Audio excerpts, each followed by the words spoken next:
Good afternoon, everyone. Welcome to Charlotte Motor Speedway for the Queen City 200. This is Full Throttle Cup Series with the Chris and Josh Kiwis up here in the booth as we are going to go ahead and get you through your qualifying grid here as you see Joshua Susi on pole in that Nitro 81 Hello Kitty machine. Then it'll be in that P2 position, Steve Stripmatter in the Up and Smoke 51. He'll be rolling off outside pole here. Colin Forrester going to start the night here P3 with AJ Green in that P4 position. Then we're going to see Kevin Click, the Turn 2's Terrible 25, starting in that 5th position, with Brody Green from Nitro starting in that 6th spot. Then we'll see Ken Baum Jr., multiple race winner this season, starting in that 7th position, with Brett Strickler in 8th. William Brown, who we're not seeing yet, he might be going to the back of the pack. He was originally starting 9th. Looks like he's not going to make the original grid, so he'll move to the back of the field. So David Smith will move up to 9th, with Jaden Bingaman in 10th. Matthew Fitz 11th, with Kyla McCarthy 12th. Then we'll see Ryan Broderick rolling off 13th here with Lucas Nilges in that 14th spot. Kip Easley in 15th with Robbie Bice rolling in that 28 Haviline machine tonight. He'll be rolling 16th here. Then you'll see Jimmy Barr in that 17 machine. That's a slick looking Ford Mustang right there. As you'll see him rolling off 17th with Michael Zuver 18th. Andrew May going to be rolling off 19th here. Then you see Don DeGroot in that 20th position back there in that DeWalt 61 machine. He'll be rolling off 20th here tonight. And then Patrick Ginter, Full Throttle Racing, the 6 Ford Mustang, going to be starting 21st here, with Chad Engel starting 22nd. Chris Lynn, 23rd. Daniel Holdcroft, 24th. Michael Self, 25th. Curtis Kelly, 26th. Briggs Swope, 27th. And Stan Mayberry in that 28th position. And you see Bill Hales, who was gone to the end of the line. Shane Weldon. And I don't think William Brown, he never gridded back up, so we will not see him in the field right now. But, Chris, we should be getting ready to go green here in just a moment. Let's go ahead and hop up on board with our leaders as the iRacing pace car almost just did a flip there if you caught that, guys. That was a little bit of a moment there. That would have been hectic. As we'll see the Ford take that left as the pace car going to go down pit road. Our flagman going to have the green flag in hand. And there we go. Green, green, green, green, green. Inside lane. Got a big check up there on the start. As you see the 99 of Colin Forster kind of give the 81 a little bit of a shot there, but now the inside lane getting rolling. As for the first time tonight, they're going to roll it off into turns 1 and 2 here for the Queen City 200. Lap number 1 underway as Joshua Susi going to retain the lead. Colin Forster second. Steve Stripmatter moved back into that 3rd spot. But the rest of your field pretty much looking a little similar. You got a couple drivers here and there moved up a couple spots, but other than that, seems like we're going to stagnate out here for just a moment, and we'll really get this rack back up here. And on lap 2, we're going to see some battles. It's already the 97 of AJ Green moving big time. Almost a little bit of contact there between him and the 99 of Colin Forster. Looked like they were going to make contact, but lap 1, so far so good. Josh Susi, your leader, driving it off into turns 2. Colin Forster getting a little loose there. You know exactly how this track is. Just tell the folks what it is like trying to drive here under race conditions. Yeah, so this is one of those tracks that's kind of weird. You think, okay, it's just a generic oval. No, this track is very weird. Turns 1 and 2, you can be full throttle into turns 1 and 2 as long as you keep it down there below that bottom line, or if you're on that second line, you can pretty much keep it, open, wide, all the way through it. But you see them getting a little loose. They might be getting down there on that painted line. You can get loose when you get down there, so you have to be careful. This is one of those tracks that you can only pick really one lane in the beginning and kind of stick to it. And then turns 3 and 4, you can kind of play with it as you see AJ Green going up to that top lane and then Colin Forster following that bottom lane. You can do that, but if you're wanting to do the fastest time, you're going to have to lift going into turn 3, let it, kind of drift down to the bottom, and then just mash the gas and let it stick down to the bottom and floor through it. So, but then you also have to watch coming out of turn 4. You can wash up into that wall. But, also, Josh, I wanted to bring up something. 4 sets of tires tonight. So these drivers are going to be on their toes when it comes to tire saving. And that's something that's really hard to do. As you see Steve Stripmatter getting up into the 99 of Colin Forster, that's what's going to happen. You're going to get tight, and you're going to get up into that wall. If Colin Forster wasn't there, Steve Stripmatter would have probably been in the wall coming out of turn 4. Yeah, Chris, it's definitely one of those things. I was going to say exactly as you hit on it. I mean, 4 sets of tires. They ran 150 laps here last year, and I heard Robbie tell you that some of the drivers were saying, hey, maybe we should make it 200 laps. And Robbie said, okay, touche, you want 200 laps? You get it with 4 sets of tires. Man, that's going to be tough on these drivers here tonight. Really going to have to see those tire-saving lines. Is AJ Green, though, while we were talking about it, is going to take the lead over here at lap 6. But, oh, he gets loose down, driving it down to the bottom of the lane. You see the car wiggling around there for a moment. That's probably going to kill that momentum, allow that 99 Colin Forster to suck up to that back bumper here down the back straightaway. As Colin Forster now is going to take that second position away, and he's going to drive it all the way to the bottom of the track as the Mac Tonight 99 Toyota going to drive it to the bottom.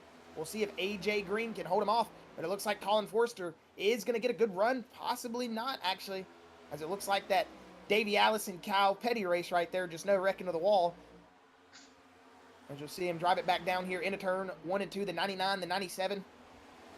Very high numbers to be racing together. You usually don't see two 90s racing for the lead, but there you are, Chris. As a little bit of a bump there coming down the back straightaway, as it will be new leader Colin Forster. And we go back here in the back. Looks like we got 3 wide there for a moment. I saw it. Yeah, I saw the 3 wide going on there for a second between that 99 of Look Brody at that Green. Kip Easley, Chris. Yeah, Keep Easley. Ooh, that skin looks good. But look how many positions. 7 positions now. Also, and 8 laps at Charlotte. It's a good bit of positions to make up in 8 laps. Yeah, you know, like I was saying, Josh, you know, if you can find the right lane up on that top lane, you can execute it and run it. As it looks like Kip Easley is going to run that top lane. We'll go back up here in the front and just see what's happened. I see Colin Forster and AJ Green just dishing it up. And whoa, as I saw the time get really wide and then really close, so I was going to look and see what happened up here. As you see the 97 battling on the inside of his teammate, trying to take over that lead. It looks like he's going to go ahead and take over that lead. That top lane is not where you want to be all the way up there right now. All that dirt, all those marbles and everything on these fresh tires. Ooh.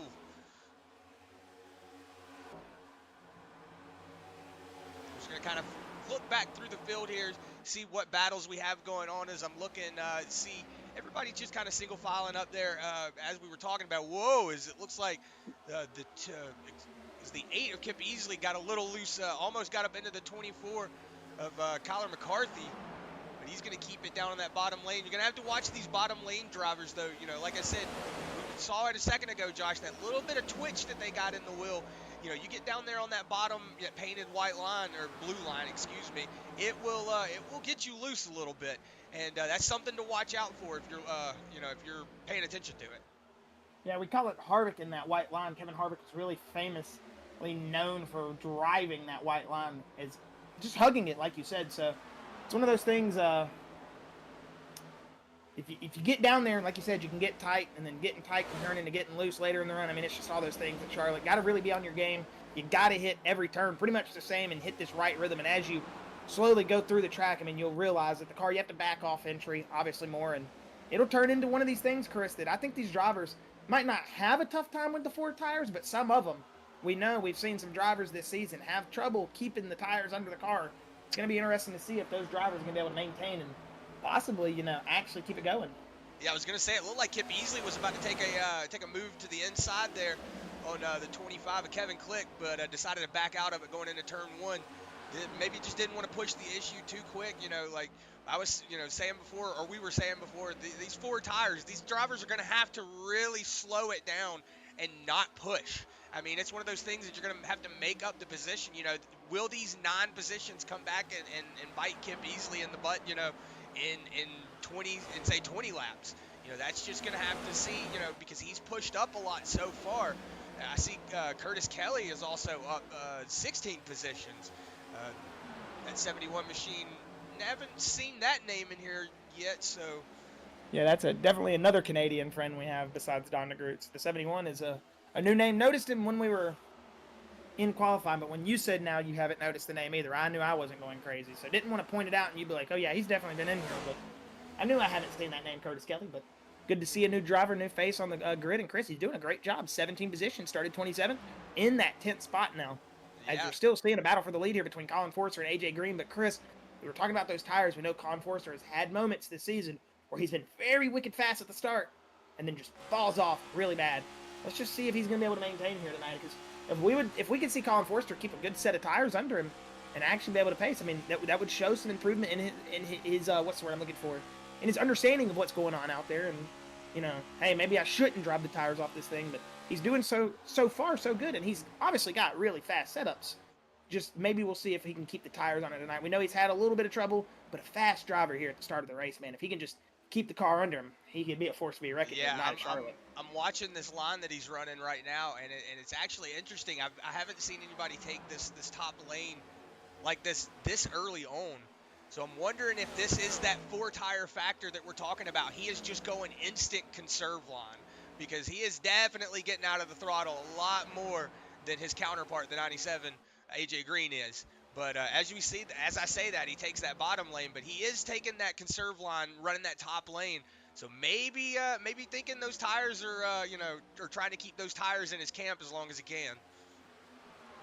Yeah, and if another thing you are new here, watch it for the first time, remember these cars are open setup, so every driver, maybe not every driver driving a completely different setup. We know some of these guys do share setups, but a lot of them tune them to themselves. But these cars are all open setups, all have different handling capabilities in different parts of the run. So another interesting factor here with Full Throttle. A lot of these leagues do run fixed setups. It's always nice to see an open setup league because not only are these guys running fast, but they're running fast with cars they wrenched on themselves. And that just shows you there's a lot of hidden talent on iRacing, man. It's not easy to set these race cars up. So to see these guys, be able to wrench on these cars and get wicked fast times, man. Times that I know I couldn't achieve with, trying to get up there and mess with the setup. Goodness gracious, I think I learned Legends setups, got like P2 or P3, whatever, in my highest Legends with my own setup, and was like, all right, that's enough for my crew chiefing and wrenching. Oh, 71 gets tight. There's that tight you were talking about, Chris. Almost goes up there and collects Brett Strickler, but Curtis Kelly is going to back off. Seems like he's got some experience, doing a great job so far in that Columbia 71, but a little bit of a scare there, but able to recollect and just looks like he's back on rhythm. Yeah, it's like I was saying, one of those things to, whoa, as we say that, Steve Strittmatter getting loose going down the back stretch.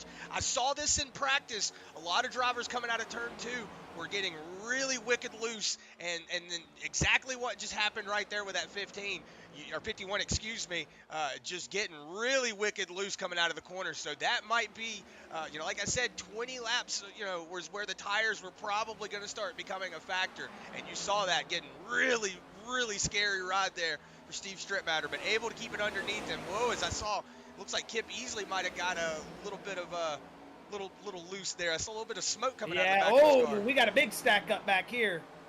38 went down, and we got a good race going on back here, Chris. As you see, the 24 of Kyler McCarthy, that's the 51 of Strittmatter, who just had that moment. Looks like he was chasing her up the track in the, what I called of it, Chris, maybe bobbling up the racetrack, got too close to the wall, tried turning it down really fast, got the car loose. Not really sure what happened. We'd have to go back and see it, but with all this action going on right now, man, I don't even think I want to miss a moment. These guys are racing here back there as you go up here and see Colin Forster still kind of just hanging out with AJ Green, saying, all right, buddy, I'm here, but not really going to put the pressure too much. He's taking his own line, just kind of hanging out up there. And, looks like Colin Forster still holding with AJ Green, who we know has been able to hold it. Good, comfortable leads this, season as well. Him and Colin both had multiple races where they've led a good chunk of, the first section, but just got to see if Colin's going to be able to keep it. But so far, man, he's holding pace, looking great.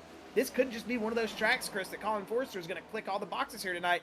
And it looks like he's making a race for that lead up there. I think he's gotten past the 97 of AJ Green. Yeah, he Josh, did for a second, but it is a race. Yeah, he did get around him for a second, but he might have had to get out of the gas coming out of turn 4. Not really sure what was going on there. Missed it. Sorry about that. As I saw a bunch of fighting going on back here. As I still see fighting. I saw Kyler McCarthy getting really loose there coming out of turn 2 for a second. And now you see he's backed off at least 5 positions. He was battling up there with Michael Zuver, and now he's back to that 11th position. So we're seeing a lot of drive. Whoa, Kip Easley getting a little loose up there on that top lane. So this is what I was saying, not really feeling comfortable on these tires now in that top lane. Like I said, Charlotte is one of those tracks that you have to be on a rhythm, and you have to have that rhythm every lap. And if you get out of that rhythm just for 1 second, it can ruin your whole race just out of one moment. A lot of people love this track, and as much as I love watching racing here, I hate driving it. It's one of my worst tracks. It's such a simple track, but I'm horrible at it. I don't know what it is about this track. I am just flat out awful here. I won my first race here. I won my first ever iRacing race here. Yep. I won my first 3 iRacing races here in, what is it, Street Stock? When you're a rookie? Mm-hmm. I remember you told me just hold the bottom line and don't give it up. I qualified pole, and in 3 races in a row, won, and thought I was going to be the next thing on iRacing. I think after that, I've won like 4 races. I've won 7 races, like 9 races maybe on the platform, and like 3 of them were in my literal first day on the session. Man, I thought I was it, man. You get put real quick into your seat just in D-Series, trust me. Yeah, You it realize is. real fast once you win 3 races and it puts you in like mid-split D series instantly out the box. You realize real quick, maybe I'm not cut out for this, man. No, This I will. tire saving thing is hard. I'll never forget the first ARCA race I ever did. I was at Dover. I qualified on the pole. Uh, Forgot to get into the car and just gave the position up. So I had to start in the back of it, and I was like, well, there you go. Welcome. You're welcome, guys. I gave you a free position. That was my first ever D race after getting out of my rookie series. So that was a lot of fun. Whoa, Michael Zuber, I saw him getting a little loose on the middle of the corner. It looks like the 24 of Kyler McCarthy, or that's not Kyler McCarthy, excuse me. That is 27 of David Smith Jr., I think. And Curtis Kelly, they were battling pretty hard coming out of the corner. Yeah, that is the 27 of David Smith Jr. There's a lot of blue, white, and red cars out here tonight, man. It's really throwing my vision. I do too. You got Kyler McCarthy in the 24. It might just be the Nitro guys, man. They got the 27, and then Ken Baum Jr. in the Turn 2 car. He's even running the blue, white, and red livery, so I'm seeing a lot of Fred Jones from NASCAR NR 2003, man. It's just too many papyrus cars driving around in my eyes. As I say, that Kevin Click onto the inside of Joshua Susi. Let's see if he's going to make it stick and take over that. Whoa, he got loose. Yeah, you That saw was that. almost disaster. Oh, my goodness. That was what we call that was like a Jeep death wobble right there, man. That was just almost literally casket grave dead. Yeah, that was good night nurse if he didn't say that one. As I'm seeing Ryan Broderick fighting for that 12th position now with that 71 and Curtis Kelly. So we're just going to kind of cycle through the field here, see if we can see any battles that are really going on. As I see Kyler McCarthy going to be trying to battle that 96, Michael Zuver, but doesn't look like he's going to make it stick right there. As he might have got into the wall just for a second. You saw that puff of smoke. You see Michael Zuver getting a little loose, maybe not liking that corner entry that he went in. That's going to let the 24 of Kyler McCarthy get on the inside of him, or excuse me, the outside of him. Let's see what Kip Easley does, how he reacts to this. He's going to push the 96 into the corner, maybe try to take this inside lane, but he might have to get out of the gas here. Nope, looks like he's going to keep it straight, so Kip Easley going to also work his way around Michael Zuver here at lap 31.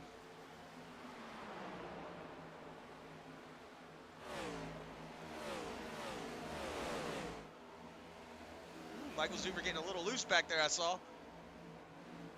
Just going to kind of cycle through the field here, see what races for position that we have right now, as Robbie Weiss has moved himself up 4 positions.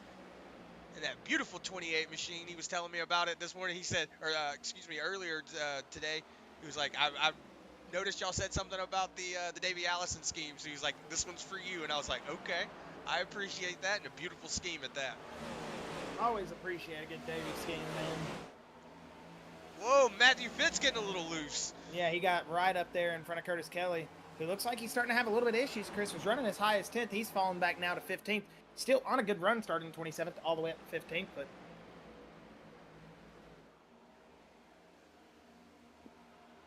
excuse me, I need to step away for 1 second. We're just going to kind of look through the field here, see what battles we have going on back here. I don't see really anything that's going on back here in the back of the pack, as I do see Colin Forrester and AJ Green and Kim Baum Jr. now all over the back bumper. Whoa, big bump there for the 97. Let's see what happens. Oh, 99 into the wall. Kim Baum Jr. getting down into the grass. Let's see if he's going to keep it. That's going to be caution out. Lock her down, lock her down. That's not good for Colin Forrester. Yeah, that was definitely, I think, the 97 of AJ Green got up into the 99. And unfortunate for Ken Baum Jr. He was just kind of an innocent bystander, but it looks like Ken Baum's going to get away. But unfortunate for Colin Forrester, man. We were bragging on him, saying he looked good tonight, might had all the P's and Q's to check the boxes, but forgot about one thing, man. Accidents, they do happen, and it looks like the 97 might have just gotten tight right there. As you see him starting to drive off the line, and he tries to reforce it back down to the low part of the lane right here. And right there is where it's going to tighten the car up. It just doesn't want to make the corner with that speed. Yeah, it just doesn't want to. Was that loose or was that tight? Yeah, watch right here. From this angle, I can't really tell. Right there, he gets loose. Oh yeah, you are correct. I think I see it. And It then he drives down the track. and it tightens him You should up. watch that from Ken Baum's view. You'd probably see a very good angle of what goes on from the rear of the race car. Because, like you said, yeah, okay, there it is. For sure, can tell he got loose.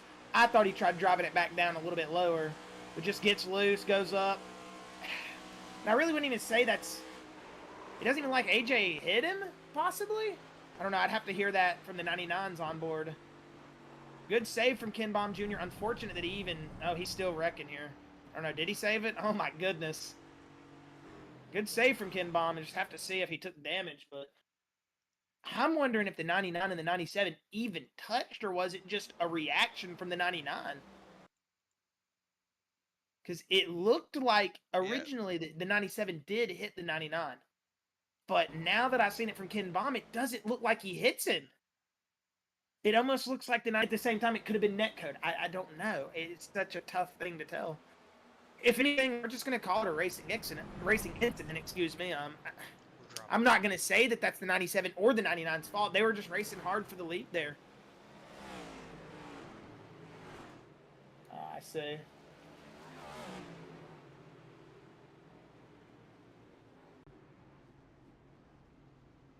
As everybody comes down pit lane.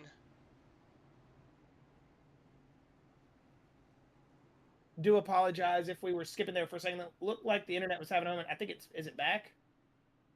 It might. Yeah, it just started skipping again. So if you can hear me and Chris, we do apologize. Seems like our internet is having a little bit of a hiccup. We'll try to get it back smooth here, but it's definitely...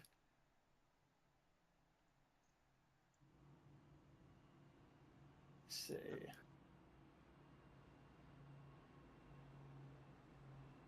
All right, sorry about that. If I just sounded like a voice just cutting out, that is what indeed happened. I just didn't know if we had lost connection there, but I think Chris says we are back.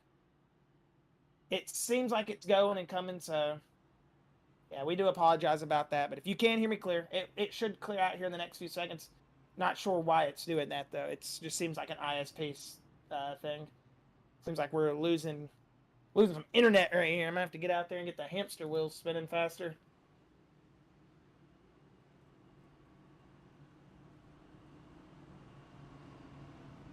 But yeah, going back to that accident before we go back live here, I would just say, honestly, I think that was just the 97 getting loose. Maybe, I'm thinking what happened is netcode. I would have to hear or see one of the drivers talk about it to confirm that.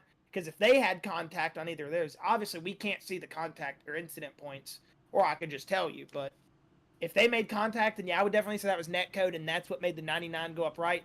But I think worst case scenario is the 99 just reacted to the 97 and he drove up. But other than that, I can't personally tell you. Chris can't tell you unless we would hear it from the driver or see it from the driver, you know. So unfortunate for Colin Forrester, man. I really thought he had a car here to beat tonight, or the car to beat.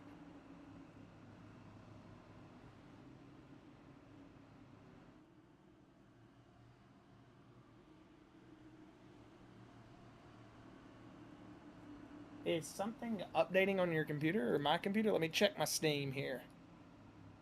Doesn't look like I have anything updating, Chris. Looks like we are about to go back green here. If we are still skipping, do apologize. Hopefully that'll smooth itself out here soon, because that is not something that we usually have happen here on the stream. Got some pretty decent internet here, so we are going to go back live. It's going to be Kevin Click, your race leader currently. But Chris, we were talking about Curtis Kelly. Did he stay out? Or yeah, I was about to say Kevin Click, Brett Strickler, Curtis Kelly, and Jimmy Barr all stayed out. They did not pit. They're still on old tires. This could get hairy for those 4 drivers here very quick. Yeah, we'll see how it handles for him. It doesn't look like it's going to handle at all. You see Josh Sushi already starting to make a massive run on that 12 AJ Green's already making his way back up to the lead, Chris. Yeah, Sorry, I didn't mean to cut you off there. I'm just watching this. I don't know how this is about to go. This is kind of scary if you're asking me. Chris, I'm watching on the YouTube right now. It seems like we are running pretty smooth. Whoa! Here, so. But talking about running smooth, these guys aren't running smooth up there. 3-1. Oh my goodness! And then the 12 drives it back up in there. Josh Masucci, we know he's just happy oh to my be goodness. around this. Oh my goodness. Oh, I don't even know what to say. Yeah, I was about to say, I'm sorry, Chris. I thought the 24 was about to shove the 97. 3 wide at Charlotte. And there goes AJ Green split in the middle of those two non-tire takers, showing them what's up. Or did Jimmy Barr take? No, Jimmy Barr didn't take tires. Yeah, he was one of the drivers I mentioned. As we saw a lot of And drivers there come comes down. Tyler McCarthy. He looks like he gave a little bit of bump to Curtis Kelly. Yeah. And Lucas Nilge's going to fall in behind as well. You got the 22 at Andrew May, Kip Easley, David Schmill Jr. This is going to get hairy still for the 71 of the 12, Chris. They're not out of the danger zone. Yeah. And neither are the drivers around them. Being on these old tires is not only dangerous for yourself, but could be dangerous for the other drivers. Maybe underestimating a little bit of your speed, not maybe taking it into consideration, but I'm sure they are. But, you know, a little mental slip, Chris, can cause a big one. As the 81, he's going to take a big one all the way down to the inside lane. And he's going to take that position back from Kevin Click, who was doing a good job on those old tires. But it looks like they're starting to catch up to him now. Yeah, as you're seeing him start to slowly fall back now. That 38 and that 25 not coming down pit lane. We also see Jimmy Barr starting to slowly fall back, as you see the 8 of Kip Easley starting to pull up to that back bumper of him. You see David Smil Jr. also behind him. Andrew May did not elect to come down pit lane, so he is on older tires as well. So he will probably start falling back here before too long. You see Curtis Kelly on, I was looking at the wrong number. Matthew Fitz on the inside of Andrew May, now going to take over that 10th position. But AJ Green going to go ahead and assume the lead, but Josh Susi not that far behind him, Josh. So we'll see if Susi has anything to say for him, or if AJ Green's going to walk away with this lead here early on. Yeah, we're at Richard Petty lap 43, and AJ Green is able to regain the lead and, you know, some distance between the second place driver of Josh Susi. So it looks like that little bit of an accident that, you know, he was involved in earlier, not going to do any damage to his car. He was able to walk away fine from it, and it's showing. Jimmy Barr starting to smooth out here as, you know, he's not got so many cars trying to pass him now. He seems like for a second he had the whole field just trying to blow by him, so I bet you he's nice and relaxed now compared to a few minutes ago. So as we go back up here on board with AJ Green, though, Josh Susi is starting to maybe close that gap. I don't know. It looks like it's starting to fall back off now here, as I was about to say it.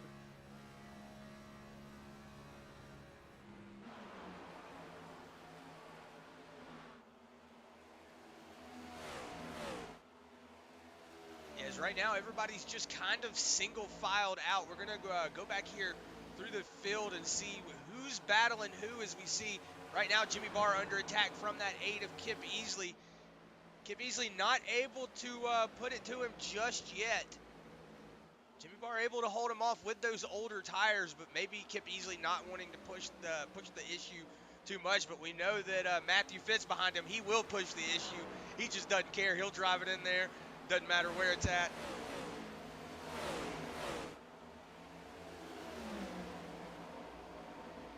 See now Michael Zuver starting to pull up to that 22 of Andrew May. He is your last person now that hasn't taken tires, the 22 of Andrew May. But you're starting to see that a little bit of a bobble there from that 22. This is going to open up the door for that 96 and 9. You see William Brown. He had to have come back, and I just didn't notice he was in the field. He must have started really late because he's still on the lead lap. Yeah, so William Brown still out there pushing that 96, his teammate, down the backstretch, trying to get around that 22 of Andrew May. I've been watching the battles up front. Really nothing going on. AJ Green has pulled out to a second gap between that 81 of Joshua Susi. Then you see Kyler McCarthy and Lucas Nilge starting to battle for position back there in that 4th and 5th position. So we'll see that 3rd and 4th position. Then Kevin Click is currently sitting in that 5th spot, but he is under attack from that 27 of David Smill. But it looks like he's going to hold on to it, at least going into turn 3, but now he's going to get a little loose. That's going to allow the 27, David Smill, to move himself into that top 5.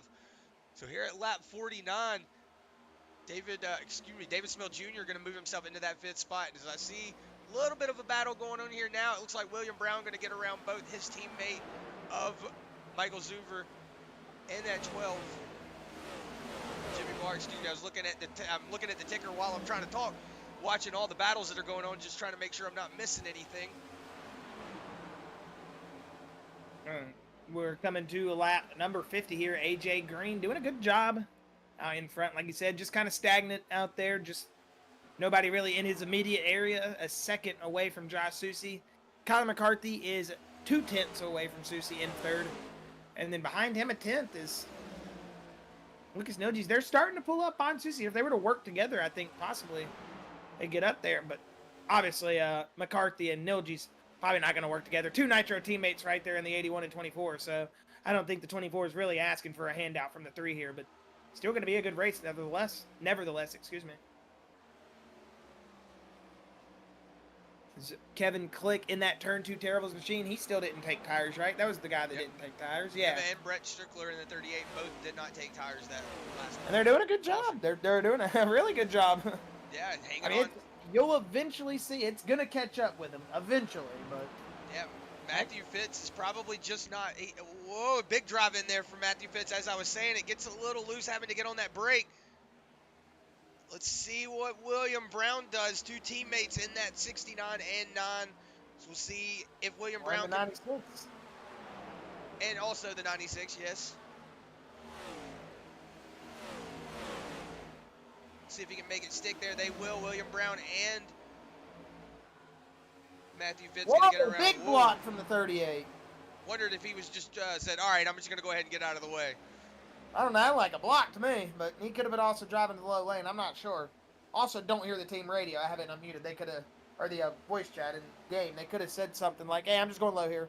But I thought he blocked him for a second, but no harm, no foul. They'll keep racing, so. So right now, I see Kyler McCarthy still all over the back bumper. Excuse me, Lucas Nilge still all over the back bumper of that Kyler McCarthy machine. But right now, that's your closest battle for position up here in this lead. But I don't think that 24 is, like you said, Josh, he's going to let him around.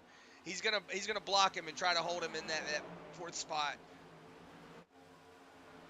Right now, William Brown going to go ahead and get around his teammate of Matthew Fitz. There's somebody smoking on the apron. Who is that? Is that Ryan Broderick? Yeah, it's Ryan Broderick, currently a lap down right now. Whoa, merging up into traffic like that. That was ballsy. Trying to Kevin LaJoy. Kevin LePage? Kevin LePage, I am an idiot.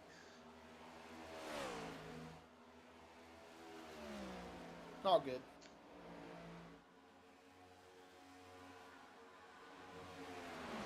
Lucas Nilge's going to open it up now. He's going to get around the 24, Kyler McCarthy. That's one Nitro guy down. He's got to get past Josh Susie, though, if he wants to get up here in second and try to chase that 97 AJ Green. But Nilge's looks like his car is starting to come alive. He's just going to open it up there, too, as well. So maybe the 81 and the 24 realizing this is just a battle they're not ready to take, maybe. I don't know. Don't really want to kill those tires at this point. Just let him go. Yeah, that could be a strategy play there from the 81 and the 24. He's like, look, man, he's all over our back bumper. He's pushing us. He's pushing us a little harder than we want to be pushed. Let's just let him by. Let's just let him go. Let him burn his stuff up. We'll just catch him here in the next couple of laps. Well, for Josh Susie, this is one of those things of if he can keep pace with Nilge's, could possibly, use it for some fuel saving. It's nice to be up there and not be in the lead 24/7. Yeah, so you it are would have been right, one of those things that it's just like, hey, I need to save some gas. Let him go in front of us, and we can just 3-car tandem. Yeah, as you're seeing kind of through the field, nobody's really battling for position. As I see, it looks like Ken Baum, Andrew May. Yeah, Andrew May was on that outside lane. So you're starting to see Look those how tires. many blue, white, and red liveries, man. It's confusing me. Yeah, there's so many of them. That's why I'm having to look at SDK so much, and I'm getting confused while I'm talking because I'm like, oh my gosh, all these cars look the same. Robbie Bites coming to the inside there of Andrew May.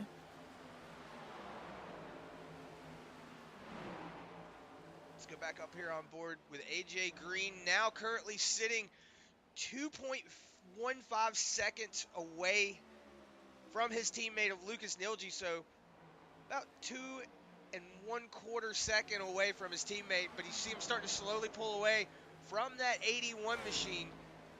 Maybe like we were saying, Josh, just starting to be a little bit of a strategy play. They're starting to say, all right, he was all over our back bumper. Let's just let him go and let him, like you said, let him use all of his fuel up. We'll just stay in that draft, just kind of tow behind him and hopefully not use as much fuel as he's using. swore I heard somebody's tires spinning down the backstretch, but I don't. That's Colin Forster coming out of pit road, it looks like.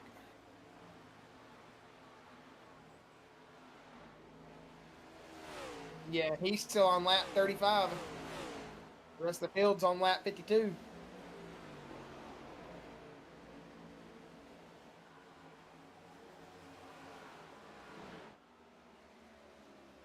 Did I say lap 52? I meant to say lap 61. Why is our ticker behind by 10 laps?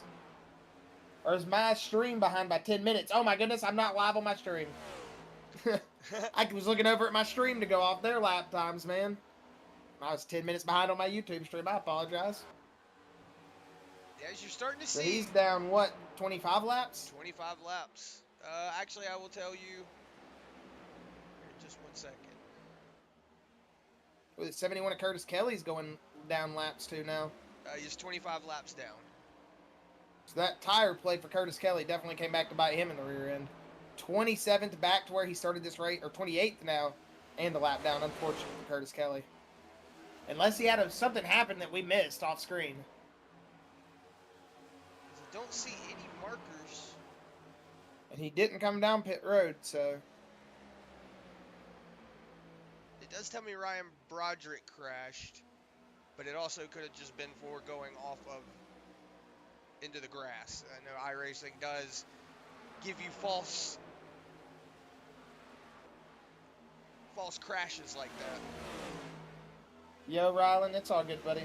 I know you got stuff to do, so appreciate you dropping by and saying what's up, and hopefully you can catch us next week. But love you, buddy, and we'll hopefully see you up here in the booth soon. Yeah, as we were sitting here, Josh, it looks like Joshua Susi going to go ahead and give up position to that 24 of Kyler McCarthy, so he's going to move back into that fourth spot. So maybe a little bit of tire save now going on, but we do have 3 Nitro drivers currently sitting in the 3, 4, and 5th position. And you see him starting to slowly catch him. David Smill's starting to slowly catch the 81 driver. I wonder if these guys are just, I wouldn't say sandbagging, but I wonder if they're just kind of slowly letting up just a little bit to let that 27 catch up. Sandbagging? Yeah, so I guess you could say sandbagging. Yeah, I guess you could say sandbagging. To let their teammate catch up. And notice he's starting to like reel him in really fast. Because it was about a 3.5 second. Now he's got it down to about 2 seconds.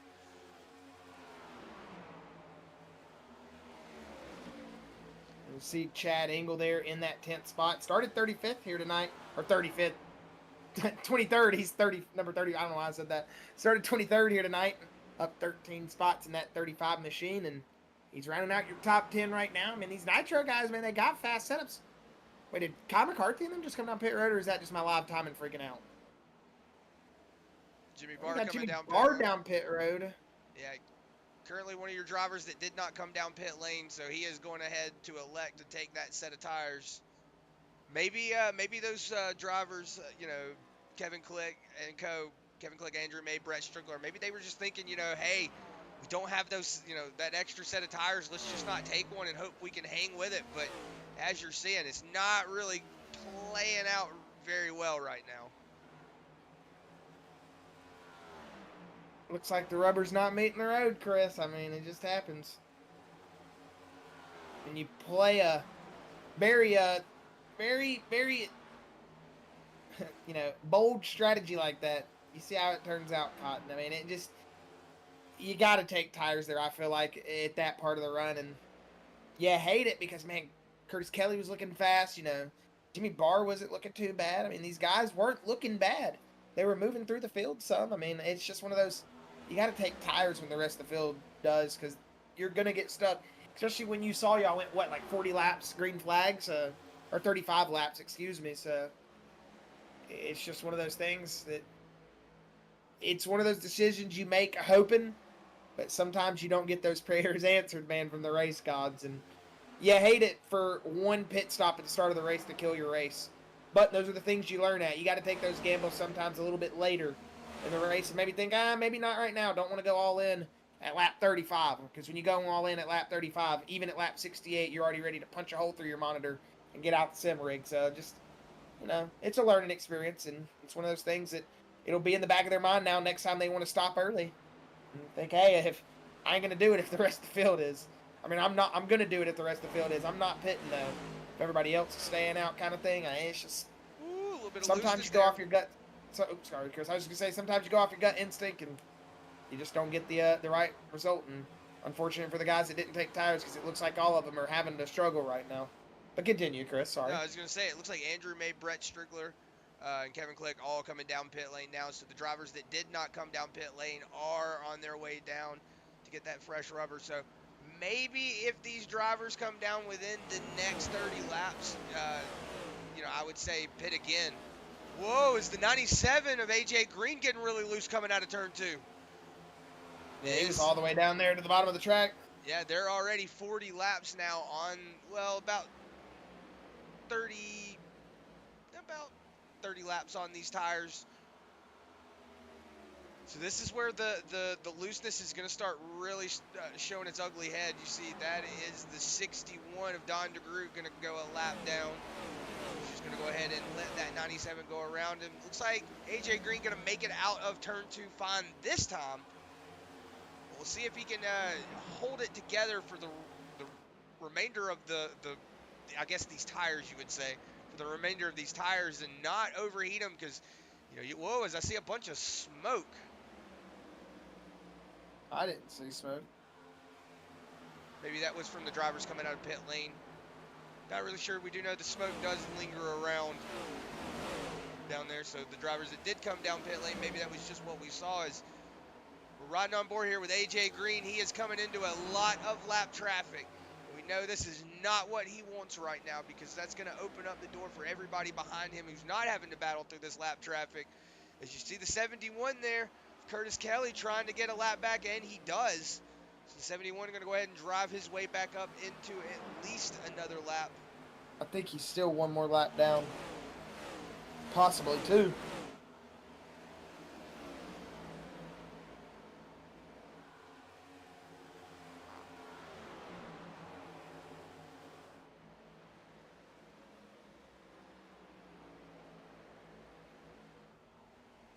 All right, Don DeGroot looks like he's going to go ahead and wave that hand out the window, going to come down pit lane. But AJ Green got around a couple of those drivers.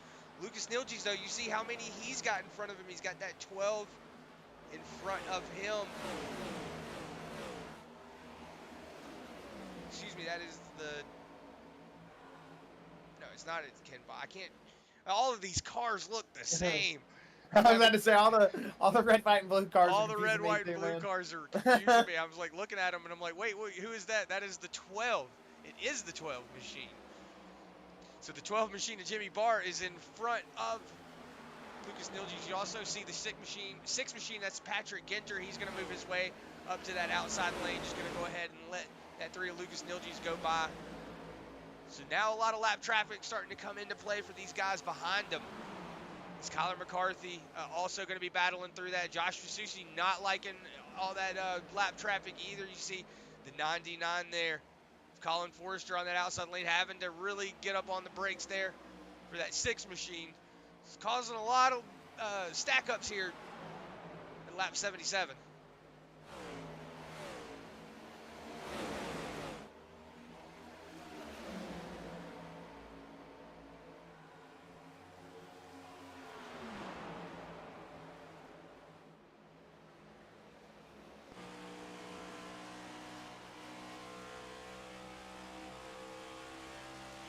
Riding on board here with Lucas Nilges. You see behind him.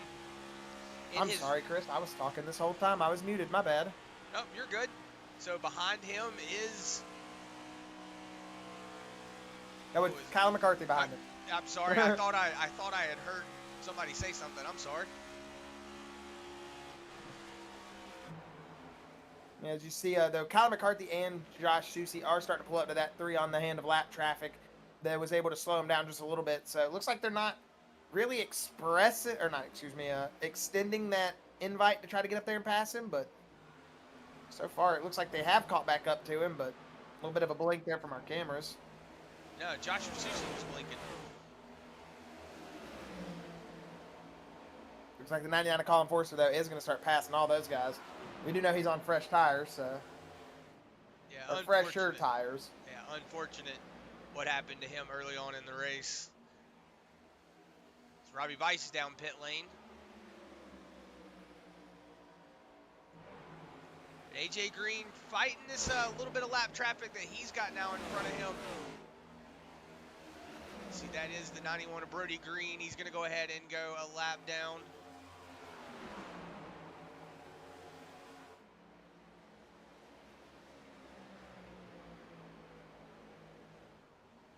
Bill Hell's down pit lane. 91 just got a little loose right there.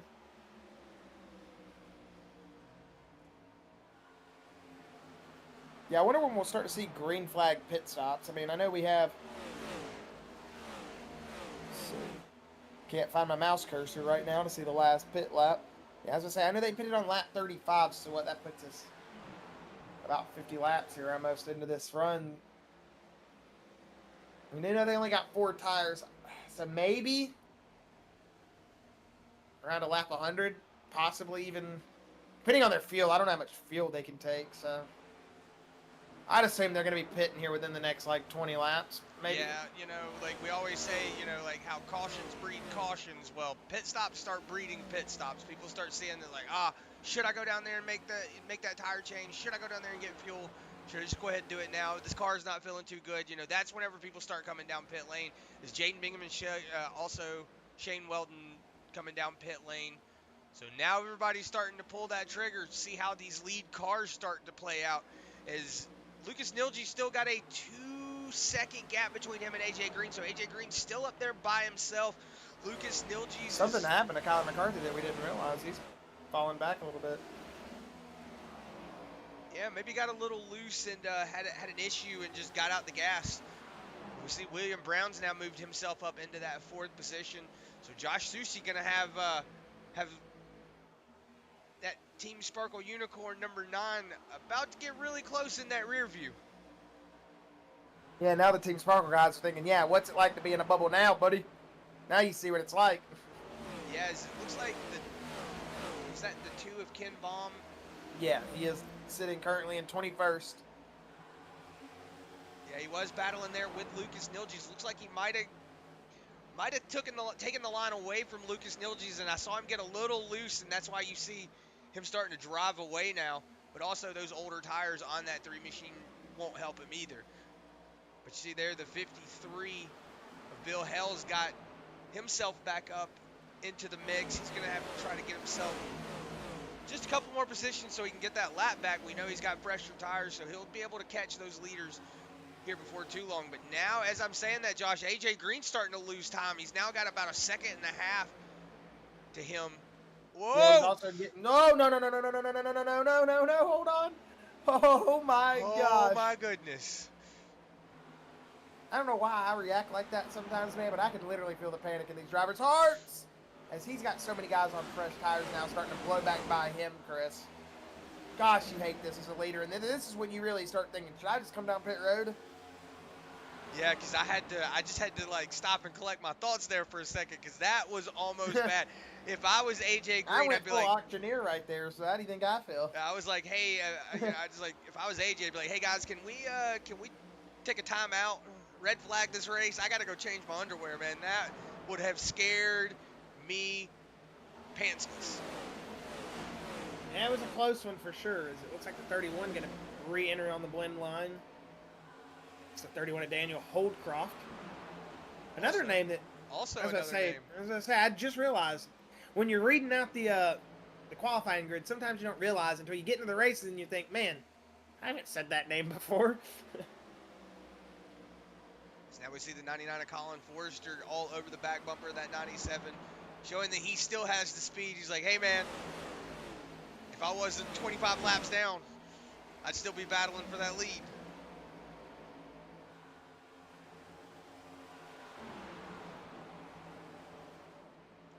Lucas Nilge starting to slowly reel him in, Josh. I was about to say, this is helping Nilge's and Sushi and Co. Sushi, excuse me, I think I called him Sushi. This is helping Sushi and Co. though, for sure pull up to that 97 AJ Green.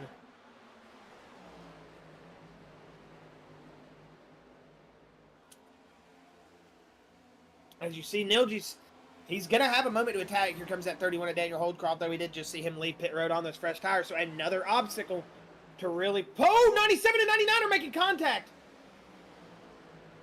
I saw that.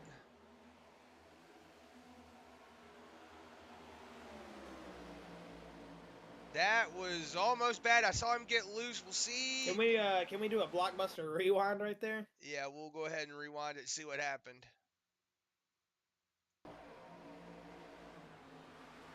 Looks like going into the corner, he just got tight. Looks like the car just didn't want to attack the middle of the corner. Or maybe that answers our question, or did they make contact earlier?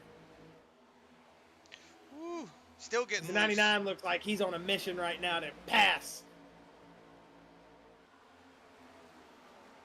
So as we were saying, that Lucas Nilges has now closed that gap down to a half a second. So that's he's starting to slowly reel him in. Josh Susi is also starting to see that driver get closer and closer in that mirror, or excuse me, in that windshield. Is right on board here with Josh Susi. I'll let you explain, Josh, since you can hear the engines, you can hear how much they're having to lift and everything. Yeah, as you see him rolling off fifth gear here, 8,400 RPM, 181 on entry. As he's going to have to roll it, and then he slowly rolls back into the throttle until, bam, right here, your full throttle off corner exit, and you're flying down the back straightaway. But you see how much the car's bobbling around on that inside lane as you watch him throw it in here into 3 and 4. A little bit on the brake, trail braking into 3 and 4 here. As he drives it down on what we call the Harvick line, he is really hugging that white line. But you see as he gets up on the corner right there, that snap back into the flat, banging on the front stretch can really throw that rear of that race car around. Just for a second there, you heard the tire starting to spin up a little bit. He was starting to get loose a little bit on that corner exit as you're riding that little bit of a camera there. See a cool shot there through the back rear quarter panel glass. Go back on board. It sounds like whatever car was out there on his outside lane, that could have been William Brown. It sounds like he touched the wall a little bit.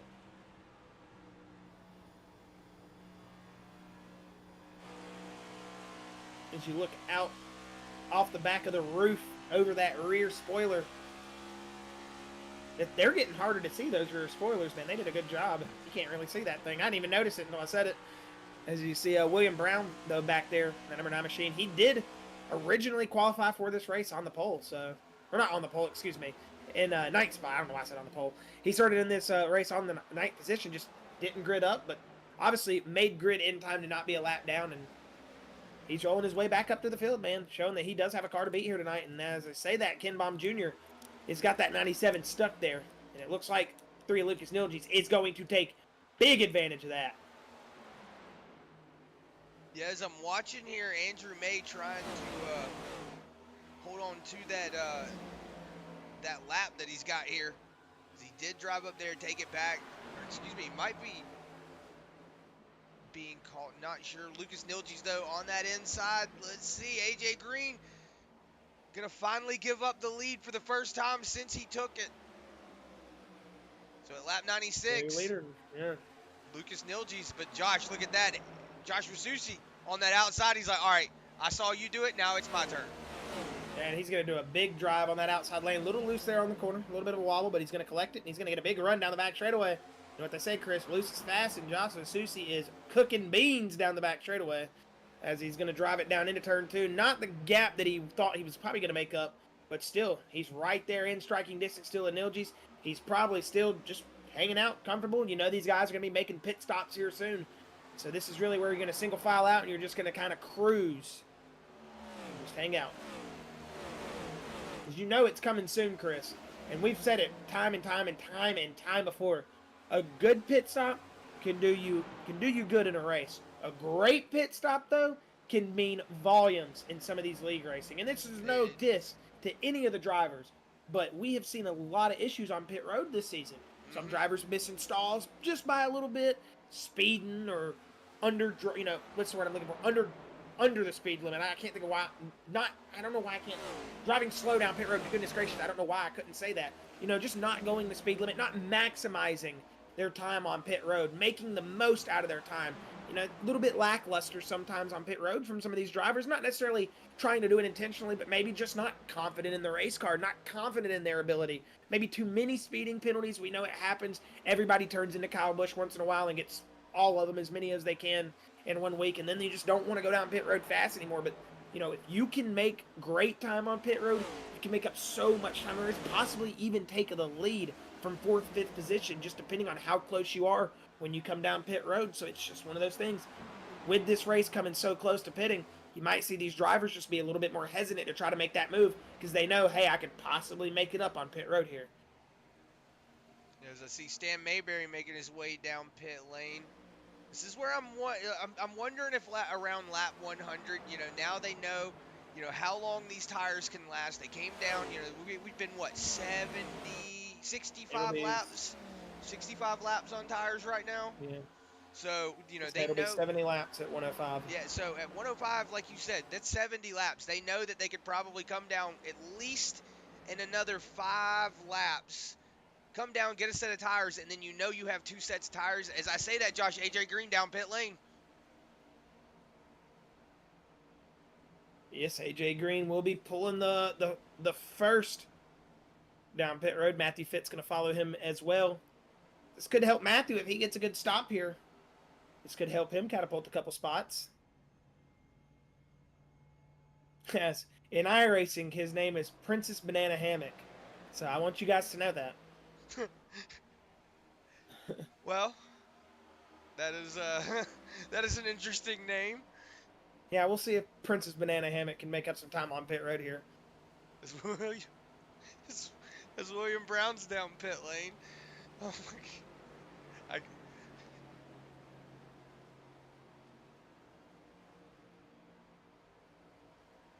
I am sorry, I couldn't do that. That's funny. All right, Lucas Nilges, it looks like he's still out in the lead, but he's got Josh Rasucci all over that back bumper of him. You see also the 61, I want to say that's Don DeGroot, trying to hold on to these leaders just so that way he can at least get that lap back. As I say that, David Smell Jr. down pit lane as well. So William Brown currently on his way out as well, so... Pick at the inside of Susie. He might come down pit road this time. There's the back off. Is he coming down? Yep, I was about to say, I saw him peeking to the inside down the back straightaway. Get on them brakes. See, there we go. He got way under. 5 miles an hour under. He was at 39. He might be good. Kyler McCarthy might have just got caught speeding. I saw him cooking beans off the corner. Yeah, I wasn't watching his speed, so I was watching his entry. I thought he was maybe going to get loose if he messed. You know how easy it is to wreck coming down pit road on that braking. You just really throw the shift of the car, the weight shift of the car off, and it's really easy just to loosen it up or just wreck that race car. See what we mean by the pit stops? See how much slower Nilges came in, a much more composed pit stop compared to the hecticness of Kyle McCarthy and Susie really braking last second.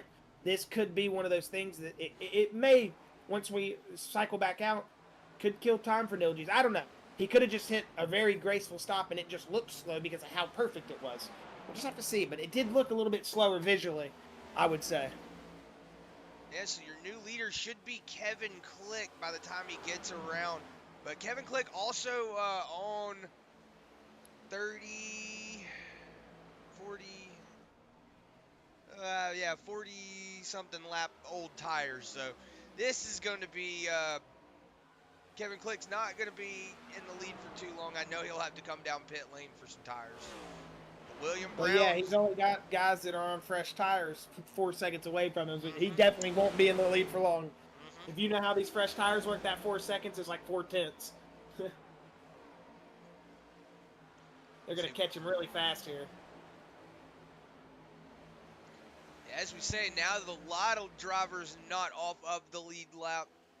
Currently got 22 drivers still in the good. So there for a second, we were down to 10. And if we would have had a caution, that would have not been a good time for anyone. But right now, we got Josh Susie has moved himself back up into that 3rd spot after all of those pit cycles. Bill Hells in that 53 machine is currently on lap 79. Or he exactly came down. What I was saying, though, Chris. Look where Susie is compared to Nilges and them. That pit time, big difference. 4 seconds. Right. 3.7, virtually 4 seconds. Sorry. Continue. I didn't mean to cut you off once again, but I just you're noticed good. it. I was going to say, Bill Hells, he came down pit lane at lap 79, and also behind him, is Ken Baum Jr. He came down at lap 75, so these drivers are going to have to really put as much into these tires as they can to try to make up as much time as they can before they come down pit lane. But I was going to say it looked like Ken Baum was slowing up there just a little bit, but just maybe that was my eyes playing tricks on me. But Lucas Nilges, he is still sitting in that 6th spot after that pit cycle.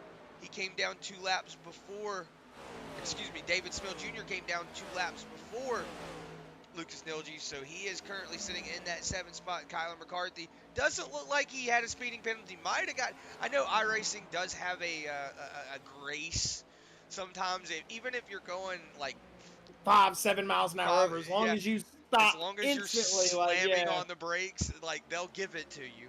So it might have Man, just there's been one been of those sometimes things. I've been like 8-9 miles an hour over and thought, yep, that's my race over, and just didn't lose it. And you gain so much time when it gives you that grace too. So much time. Because you're having to slam on the brakes and hope that you don't, lock them up and spin. We've seen that happen. I'm a guy that bump grass down pit road. If the guy in front of me is going slow, man, I'm letting you know. Let's go. I'll give you the speeding penalty. Right now, William Brown now half a second off of Kevin Glick. We should see a leader change within, I would say, honestly, within this next corner. But we might not try to push the issue here too hard going into turn 4. As I say, that big drive from that 9 machine. You just see the tire difference there, Chris. Yeah. Insane amounts of grip difference. If you've ever wondered what old versus new tires look like, well, there was your perfect example. It's like watching a kid on crutches race a D1 athlete, man. It's just not fun.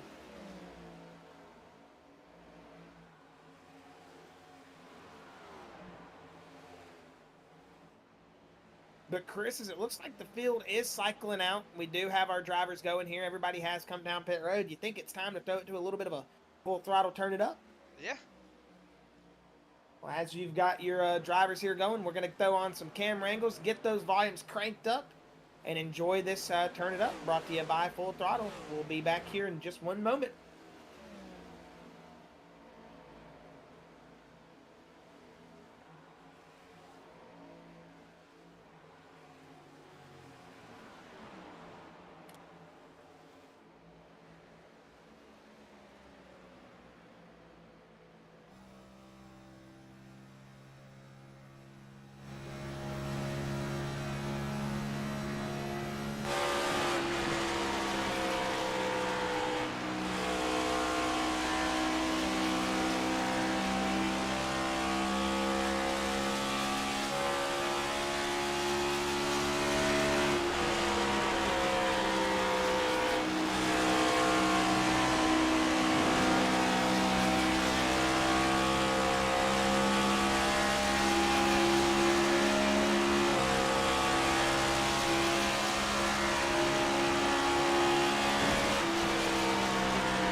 and we welcome you back here live. As we've been live the whole time, but just with our annoying voices in the background. I know it's much more awesome listening to those beautiful race cars that iRacing has gotten just amazing, sounds for, Chris. I mean, I don't think people realize how much actually goes into making these cars, having to 3D model them, fully bring the real car into real life. And not only that, they go and fully record the sounds, get the most accurate sounds. I mean, goodness gracious, that's the closest thing you'll ever get. Forget the Assetto Corsa mods, forget all of it. iRacing is where it's at, man. You can complain about the monthly fees, but you're never going to find online racing like you will at iRacing, man. I'm telling you. You think I'm running an ad by iRacing, and if, hey, somebody's out there for iRacing, sponsor you boys. We'd love it, but just telling you, man, that's how much I love iRacing, man. It's one of those things, and I almost talk about it like it's my child, like I did something for it. And all I've done is pay for it since COVID and only raced like 2 starts a year since then. So it's one of those things, man. I love iRacing so much. I'm willing to pay money for it, and Just hell, to the watch only it. thing I use it for is I watch it, and that's free. I just have to have my subscription. Yeah, that's basically what we do. It's enjoyable, man. I love iRacing. I love how well that they've done over there, just giving us just a platform, not only for this awesome oval racing, Chris, but that's the thing, me and you have never even, you've done a couple of the 24-hour races in the GT3s, but that's the thing, me and you have never even really scraped past the top layer, kind of. I mean, iRacing has so many availabilities, from rallycross to formula racing, all the way from Formula Student. I mean, you can race USF 1000 or whatever, excuse me, I don't know. All the formula cars, there's so many of them, you lose track, but man, I mean, it's just an awesome platform. You can, especially with the new street stock bodies, man, that they're bringing in. Goodness gracious, I love this platform. And they're going to be, I think, free, actually. I don't know, they might charge for them. If they do, either way, completely worth it. I'm going to buy one, and I don't care what anybody says. You can tell me I'm wasting my money. You can tell me whatever. You're not wasting anything when you put money on this platform, man. I mean, look at these guys out here racing in this league, racing for championships. I mean, and all the practice, the hours that go into it for these drivers, Chris. I mean, it's actual work. I mean, some drivers do have just, the ability to hop in, and they've raced so much with so much experience. It's almost like, riding a bike to them at this point, that they do have to not put as much time. But, for a lot of these younger drivers, Chris, that, no offense, don't have anything to do after school, or don't, this can open them up to so many availability, so many avenues. I mean, we've seen in just the past 4 years. Oh, I say that, Matthew Fitz, big drive in past number 6, who's going to get loose. That's Patrick Ginter, but it looks like he is going to save it. But what we were saying, Chris, is iRacing opens up the avenue for so many, just in the last 4 years since COVID, it's really opened the eyes, for the esports scene, esports drivers going and racing real race cars. I mean, it's absolute insanity, man. You can go from a $13.99 sub a month and $11.99 tracks and $14.95 cars. I might have that backwards on the prices right there. But either way, I mean, you can go from that to racing a $500,000 race car. I mean, it's insane what this platform can do for you. But enough about iRacing.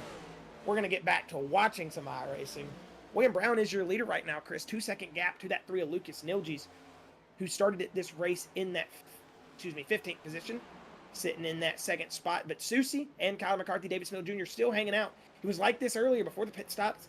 It's back to this path right here. But, Nilges was able to work his way back up. We did see him fall behind Schmidt Jr. and all them. So while we were during that crank it up and a little bit of that iRacing ramble right there, I do think he got up there and he's worked his way past, and he's doing a good job.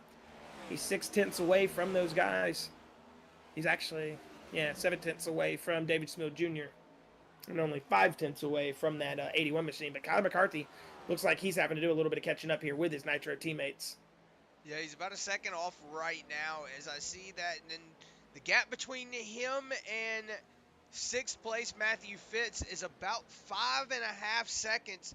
As I was saying, Jaden Bingaman coming down pit lane now. So a lot of your drivers that did not take tires early on now deciding to go ahead and come down pit lane. As you see the 38 there, Brett Strickler coming out, as well as, I couldn't see who that was with him, but also those drivers did not come down pit lane earlier, so they are currently on their way out with fresh tires. So maybe hoping that they can flip it here in a little bit when these guys come down pit lane. Maybe they can take over the lead. Whoa. It's having to get around on that 15 of Michael Self. I want to say he was the driver that said he's just going to show up and then he'll be here for this race and then he'll see us in August. I want to say that was Michael Self that said that he was going to take a hiatus after this race and disappear again until August. You're lucky that he messaged the Discord or your phone would have disappeared. That is true, too. That is true, too. Yeah, if nobody knows what I'm talking about here, obviously y'all don't. Chris decided to leave for work this morning with his phone on his roof. Got to the end of the parking lot, got to the stop sign or whatever, and then realized when he heard Michael Self type in Discord that he could hear the phone notification on the roof. So, yep. Thanks, Michael Self. You saved my brother from complaining when he got home. I'd have had to listen to that. Just for him to find his phone in the road ran over or something. 25 Kevin Click down pit lane right now. William Brown, though, has got a 2 8/10 gap between Lucas Nilge, so still sitting pretty is that gap between them two.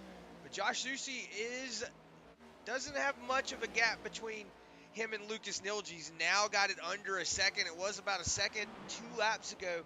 Now got it down to about 3/10 of a second. But right behind him is that 27 teammate of David Smill Jr. And then Kyler McCarthy is about a second and 2/10 off of his 2 teammates. So he's starting to slowly reel them in, but not fast enough for his likings. And now Matthew Fitz is falling back 6 seconds. So not liking the car under him now. Matthew Fitz not. He's in a 6-second gap either way. You notice that? Yep, he is in a 6-second gap. Almost the exact same tenths. 6.69 and 6.70. Yeah, between him and Ken Baum Jr. So Ken Baum Jr. is looking pretty good now. Found himself back into that 7th position where he originally started from. Did AJ Green pit? Yes. He pitted it. Lap No. 100. What happened to AJ Green? Am I missing something here? It says that he's not in session. At least for me. See where it says he disconnected. Unless he's just been on like a 30-minute blink. And then he's just going to come back and be in the lead. Imagine. I don't know. It says right now that he's sitting in 29th position. Yeah, that's what it says for me as well. Didn't even notice that. Something must have happened. Yeah, let's... It must have been during that crank it up or something and just not saw it, maybe? I don't know. Yeah, because I'm looking here at the event ticker and I don't see. I see that he entered pit lane. And that's he entered pit lane at lap 125 and hasn't come back out. So maybe had something going on outside of the sim. Just had to go ahead and pull it to pit lane. But William Brown now, as we see, everybody's starting to come down pit lane. Kip Easley coming down pit road. Kip Easley going to go ahead and elect to come down pit lane. So now we have 10 cars on the lead lap. And this is their last set. I think they have one more set after this. If you count we had the first caution. Wait, no, is it 4? Oh, is it 4 plus the one? So that it might only actually be 3 sets of tires, and then 4 would be the one that you start on. So yeah, you are right, Josh. This might be their last set of tires. That's what I was thinking. That was how I would understand it, is 4 sets. The set on your car in 3. It's usually what that means. I think. Looks like Robbie Bice down pit lane, Daniel Holdcroft down pit lane. Looks like Andrew May down pit lane for 14 minutes, so might have went ahead and elected to get out of the car. Bill Hell's on his way out from pit lane. Ken Baum Jr. down pit lane. Stan Mayberry also on his way in.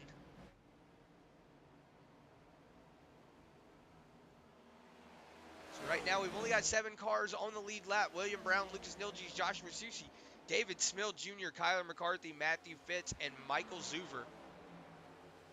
All currently your drivers on the lead lap. So if a caution was to come out now, this would put a wrench in a real big plan.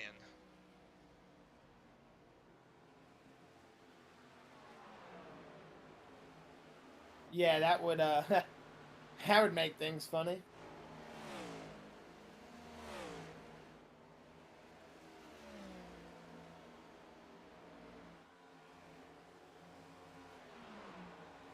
Man, these laps have flown by.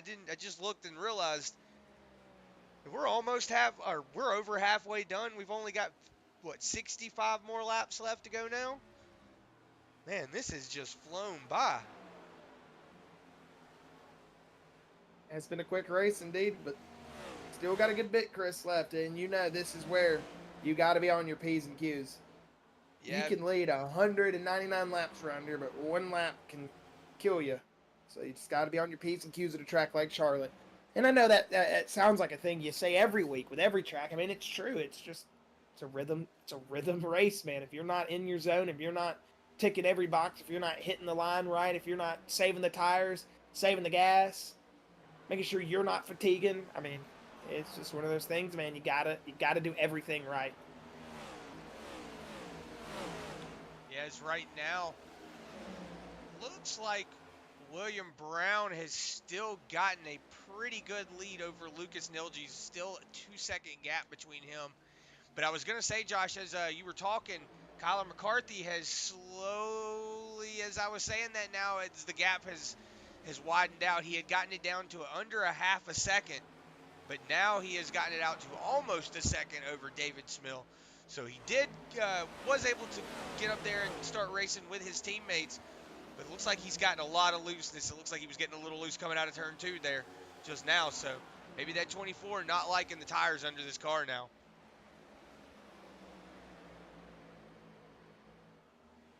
I don't think anybody's liking their tires right now, Chris. This is definitely part of the race. You just want to come down pit road, but you don't want to be the first one to make that move in the lead pack. I mean, but unless you got a strategy, unless you just have a strategy and know. Because right now, they came down at lap 101. They've only been out for 48, well, we'll say 45 laps. Average is what their tires are sitting at right now. They are pacing for like 2 or 3 of those laps. Yeah, so an average of 45 laps roughly on those tires right now. This is where, if you come down, you don't want to come down right now because you know that how these tires feel right now after that 45 laps.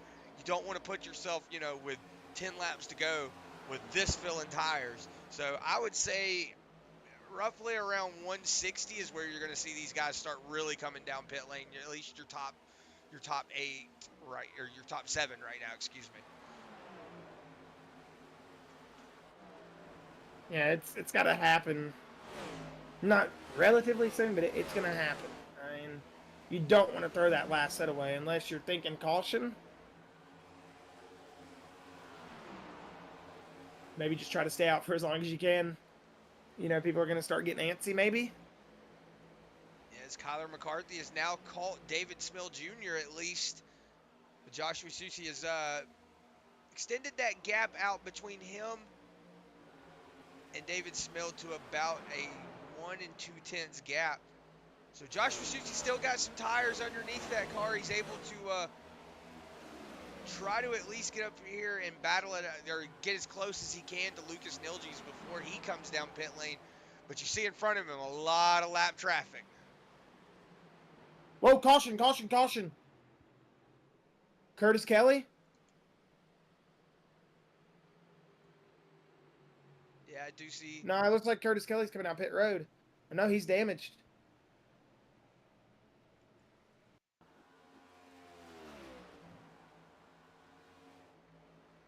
He did say he was pitting in, and maybe not. He's loose. It looks like he's just crabbing. Oh! Oh my gosh. Oh my gosh.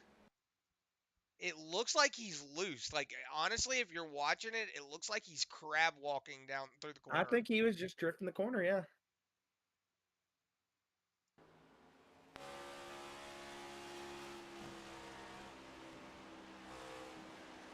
Oh yeah, tires are just going.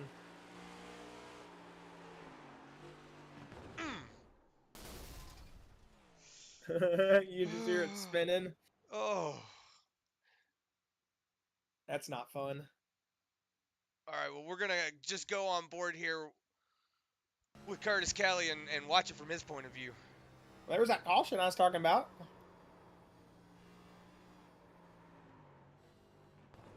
Mm.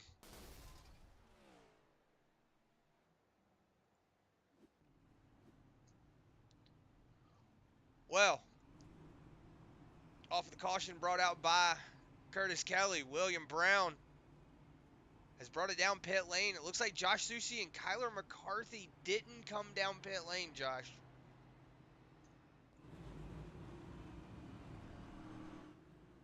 William Brown, Lucas Nilges, David Smill coming down pit lane. Michael Zuver has not come down pit lane. He was also a lap down. I don't know, man. I mean, we'll just have to see how it goes for them. I thought they were gonna pit, but I guess not. Maybe they got something cooking, bro. Who knows? I mean, I'm not gonna count out the Nitro guys. I mean, they have definitely made me eat my words a lot of times. I think they've proven to everybody that no matter how fast you are, they can be just as fast as well. So let me get this crazy cat because she's standing on my power strip right now. Yeah, we don't need that. As come down pit lane, Josh Susi, Kyler McCarthy. So not going to stay out. Not going to elect to take that crazy strategy. Just going to go ahead and pull it down pit lane. So that's going to let William Brown assume the lead here.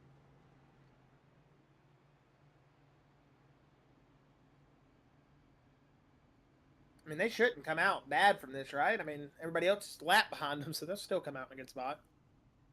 Oh, yeah, they'll still come out in a good spot. But it's just one of those, like, wow, it's an interesting play why you wouldn't. Or do you think they just came down this lap to try to get as much fuel? Could also be a play as well. Maybe they didn't think they'd make it on fuel unless they came down this lap. That could also be That's the only thing I could think. Slow her down there, Fitz. I just he saw just came ka-chow. He just ka-chowing past us. I am speed.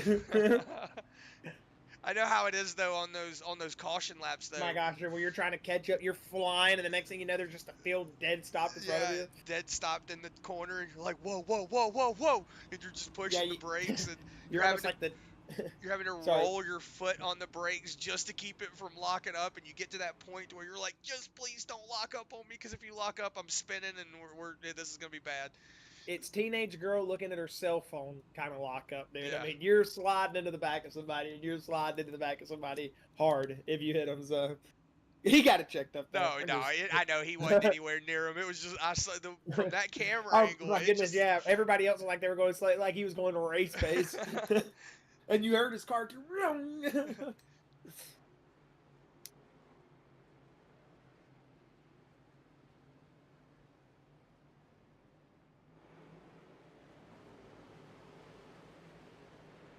As it looks like the wave rounds are going, and we should get back to some green flag racing here.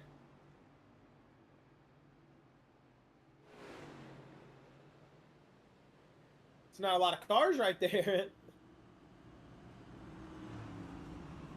Those lappers are going to have to come flying around the track themselves. God, they're racing. 170. Yeah, that's one of those stressful, like, whenever you have a lot of lap cars that get the wave around. Oh my goodness, it's so stressful because everybody is like trying to race to get back. There's always that one guy, too, that doesn't ask where the cars are at. And nobody tells him, so he just comes flying up and hits everybody. Wonder if they would extend out the caution, because nobody is caught up yet. They are. They're caught up. Okay. I just couldn't tell. Maybe my timing is lying to me then. Well, your timing is lying to you because Chris Lynn is a lap down. So you're going to see a 40-second interval. I mean, they're caught up some. Maybe not, actually. No, there's a couple there. Whoa. Kyler McCarthy, big bump. A big stack up, I should say. That was a big bump there from Kyler McCarthy. I saw him just slam into the back of David Smill Jr., and that's going to bump William Brown up. I wouldn't say, like, if you're going to say, oh, he jumped to start, I would say he was more pushed to the For real. He was, because you saw that. Kyler McCarthy just gave a big shunt to the 27 of David Smil. Yeah, just probably expecting it to go green a little bit sooner. It happens. But Matthew Fitz, man, he's rolled himself up into fourth. We were telling That's all him I'm going to say. I can't talk about Matthew Fitz. Yep, I'm not going to say anything else I'm either. typically not allowed to Yep, anymore. there's a car, the number 69, he is in a position. That's all I'm going to say. So William Brown is now in that first position. He is battling it out with David Smil Jr. after that big bump there from David Smil's teammate. And then you see Lucas Nilge's right behind him, and then that car that we won't speak of in that fourth spot. Kyler McCarthy in fifth. And you see Josh Susi falling, or trying to get through. I want to say that is a couple of lap cars there. The 51 of Steve Stripmatter, I see. And then the 32 of Chris Lynn. Yeah, you were correct. Those are the lap cars that were down. So he's going to have to get around them. Oh, big push there from the 53 of Bill Hells to the 81. You see the 15 going wide around.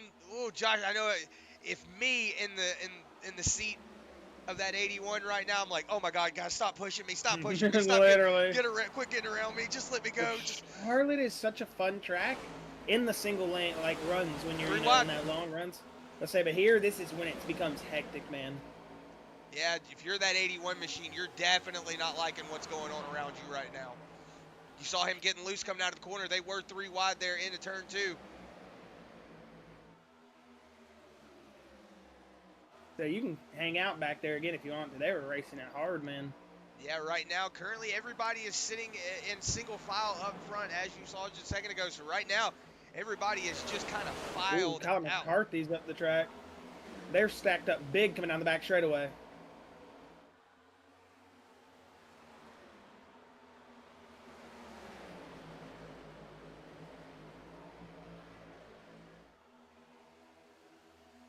Just kind of held my breath there for a second, just watching. I'm honestly, five in the grass a little bit. It's one of those things where I'm just kind of watching it too, Josh. I'm not really wanting to say anything because there's so much going on in this little section. Whoa, is Steve Stripmatter getting loose? You saw him getting down there onto, I want to say that was the 8 of Kip Easley. Yeah, the 32, the 53, and the 5 are all lappers, so they're not even racing for the same position that like McCarthy and Carr are racing for. Whoa, 51 into the wall. Zuver just bumped him. Whoa, 12. Oh, yeah, 51, Briggs swept. You were right, Chris, and Susie's going to get around. As I say, why do I see headlights? I thought that was it, but it's the pace car. And we're going to have to see what happened here with Briggs Swope. Is I saw a big shunt there. Oh, yeah, it looked like his car didn't want to go. I think he might have blew up. I saw the 51 of Steve Steve Stripmatter get into the wall. Smoke. Okay, so yeah, Steve Stripmatter gets into the wall here, right there. He gets a little loose. Chain reaction. You're going to see Zuver get into the bumper, and then that's what sends him around. That's a big shot right there. It blows up. You see it's blown up. So, I mean, it didn't blow up right there. It was already blown up, but right on board here. Big smoke.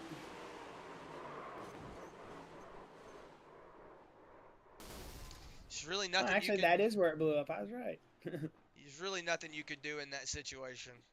Yeah, that's. He saw the opportunity to shoot the gap there with the car slowing up. I mean, it was what any racer would have done, but unfortunately, it was just one of those. Maybe Zuber wasn't expecting it. I don't know. It was just a little bit of a chain reaction there with the bump, getting the car out of whack, then Brig trying to take the big run to the inside. You just hate it. It's hard to go 3 wide to the tri-oval here. Yeah, it really is. Hard. Especially 2 wide, sketchy enough. 3 wide is.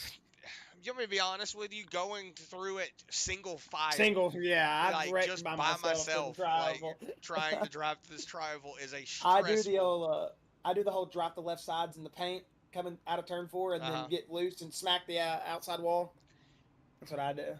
I'm really good at that. That's my big stressful thing in this track is coming out of turn 4 and having to keep the car off of the wall and then having to take that dive down because you never, like, when you run that wall, you can't really see anything on your inside. You don't know if somebody gets a better run and they're taking that, that inside and you have to dive down to that line. It's such a it's so sketchy to do it all the time. And when you're doing it with like cars like this around, and then you saw like Briggs Swope, he really didn't have any choice, any say in any of that. He was just along for the ride. He tried to take it, to the inside of Zuver. He saw that gap open up, but Zuver was just coming down, caught that quarter panel, and spun him around and sent him on a ride. Yeah, that was a big one too, Chris. Well, definitely wasn't expecting a caution. I mean, I knew we were gonna see some action beating and banging. I didn't think we were gonna see a caution right there, but hey, anything can happen. But look at that, Chris. David Snell Jr. in the lead right now with William Brown in second. We'll go through your top 10 here. It'll be William Brown second, Lucas Nilge's third. Matthew Fitz doing a good job up into fourth position with Michael Zuber. Look at that. I didn't even realize it's Sparkle Unicorn second, third, fourth, and fifth right now. I didn't even realize that. They're doing an absolute excellent job as the 12. He is not one of your lead lappers up here. He is going to come down pit road, as well as Kip Easley, Jada Mingaman, and Don DeGroot. But you see Michael Zuver in fifth, Kevin Click in sixth, Kyle McCarthy seventh, Josh Susi, who's had a little bit of trouble on that last restart, kind of fell back through the field. He's rolling in that eighth position, but right there with his two Nitro teammates, with Chad Engel in ninth, and then turn two terribles, Ken Baum Jr., he's down pit road right now.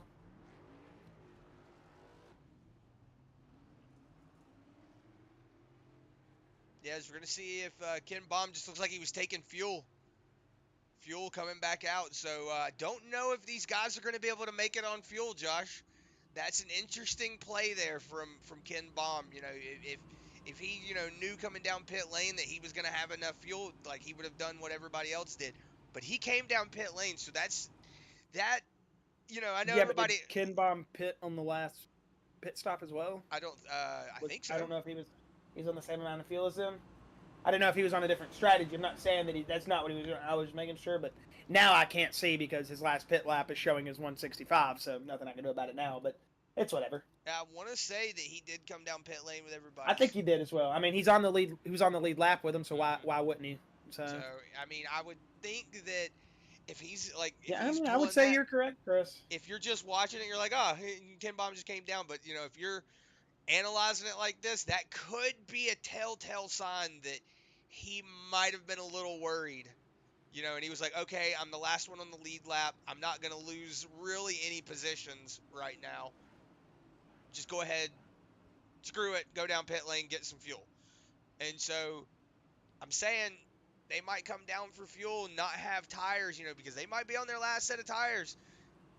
And the only thing they take is fuel, and Ken Baum might be at the lead, at the end of this. I'm not going to say anything, but you might see Ken Baum, at least at the end of a pit cycle, in the lead. Sam, they can't take tires anymore if that was their last set. So. Well, also, as I'm saying that, Josh, I just realized that Chad Engel, Kyler McCarthy, Josh Susi, and Kevin Click all came down pit lane as well. I didn't even see him come down pit. Right? They all came down pit lane and took fuel. Okay. So this, like I said, this could be interesting. I'm not gonna count my chickens before they hatch, but this could be interesting. We'll have to see, man. We'll have to see. It's a strategy that only they know right now. But if you see other drivers taking fuel that pitted at the same time as them, you gotta speculate. I mean, it's literally the only thing that makes sense. Unless they're coming down pit road to get some ice cream. I mean, it's the only other thing I can think of, man. Actually, Ken Baum's the only one that took fuel. They all took tires? They all took tires. Ken Baum's the only one that took fuel. Well, shoot, I didn't even notice that. I didn't even notice they all pitted either, so how was I supposed to know? Green flag back out, though. That's one thing I do know. David Smith Jr., decent little restart there. Look at the three of Lucas Nilge's. He's going to be right there, right on the back bumper of that number 27 machine. As they go down into turn 1 and 2, we'll have to pay attention here to Susi, McCarthy, and all those drivers back there that took fresh tires. They should be very quick now. So that would say that the other drivers in front do have one more set. That's okay. That. So yes, it was the tires and 4 sets. Okay, so technically 5 sets. 69 of Matthew Fitz, all out of whack. Yeah. Josh Susi all over his back bumper. Hold my breath for a second.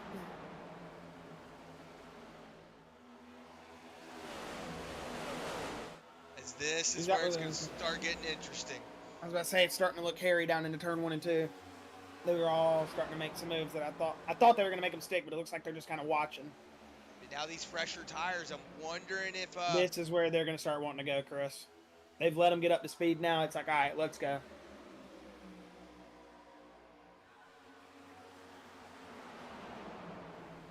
But it really looks like that they can't force that issue right now. Yeah, this is looking kind of dicey back here. You see Kevin Click getting down below that line. 81 going to go to the outside lane. He's going to try it. He should be able to cross him over. Now he's just going to stick to the outside lane. Don't think he would have been able to cross him over. There's no room there on the inside. I don't know what I was thinking. And there's the lift out of Matthew Fitz, and you see the 81 still just rolling that outside corner. Yeah, but now Michael Zuver has moved up in front of that 81. I wonder if Michael Zuver is doing a block move. I gotta say, Chris, we can see some gamesmanship here. He's got a lot of Team Sparkle Unicorn cars around him. And one in the lead now. Lucas Nilges just took the lead from David Smith Jr. Man, this is starting to look like Talladega. These guys are stacking up. You know what that means, Chris. Tension. I was going to say, Michael Zuver was on that bottom lane. They were running single file. And then... This is Nitro and Sparkle Unicorn, man. These guys are racing hard. I mean, Turn 2 Terrible's guys are in there as well. So, all the 3 of the major teams, man, they're up in there. Fitz getting a little out of whack. He's going to take that inside lane. This should open the door for Susie if he can make it stick. No, he's not. Whoa, they're going to contact. They're going to save it. They're going to save it. Matthew That was Fitz. a racing incident. Nobody at fault there. Nobody at fault there. Just getting a little tight, getting up in the... Whoa. Oh, this is tight. This is tight. 3 wide. 3 wide. Oh, Susie, big run on the outside. Contact. Around. Caution going to come out. Big wreck in turn 2. Smill Jr., Kevin Click up against the wall. This should bring the caution out, and it does. Man, oh man, Stussy saw the hole. I saw it too. If he would have made that stick, that would have been absolutely mega. But it looks like 81 might have gotten away with no damage, Chris. Can we get a little bit of a look here at the right rear quarter?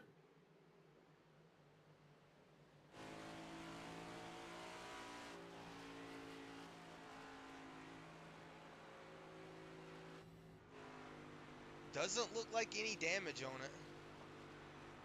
Doesn't the scenic cameras here, or not scenic camera, TV2 have the right side? Yeah.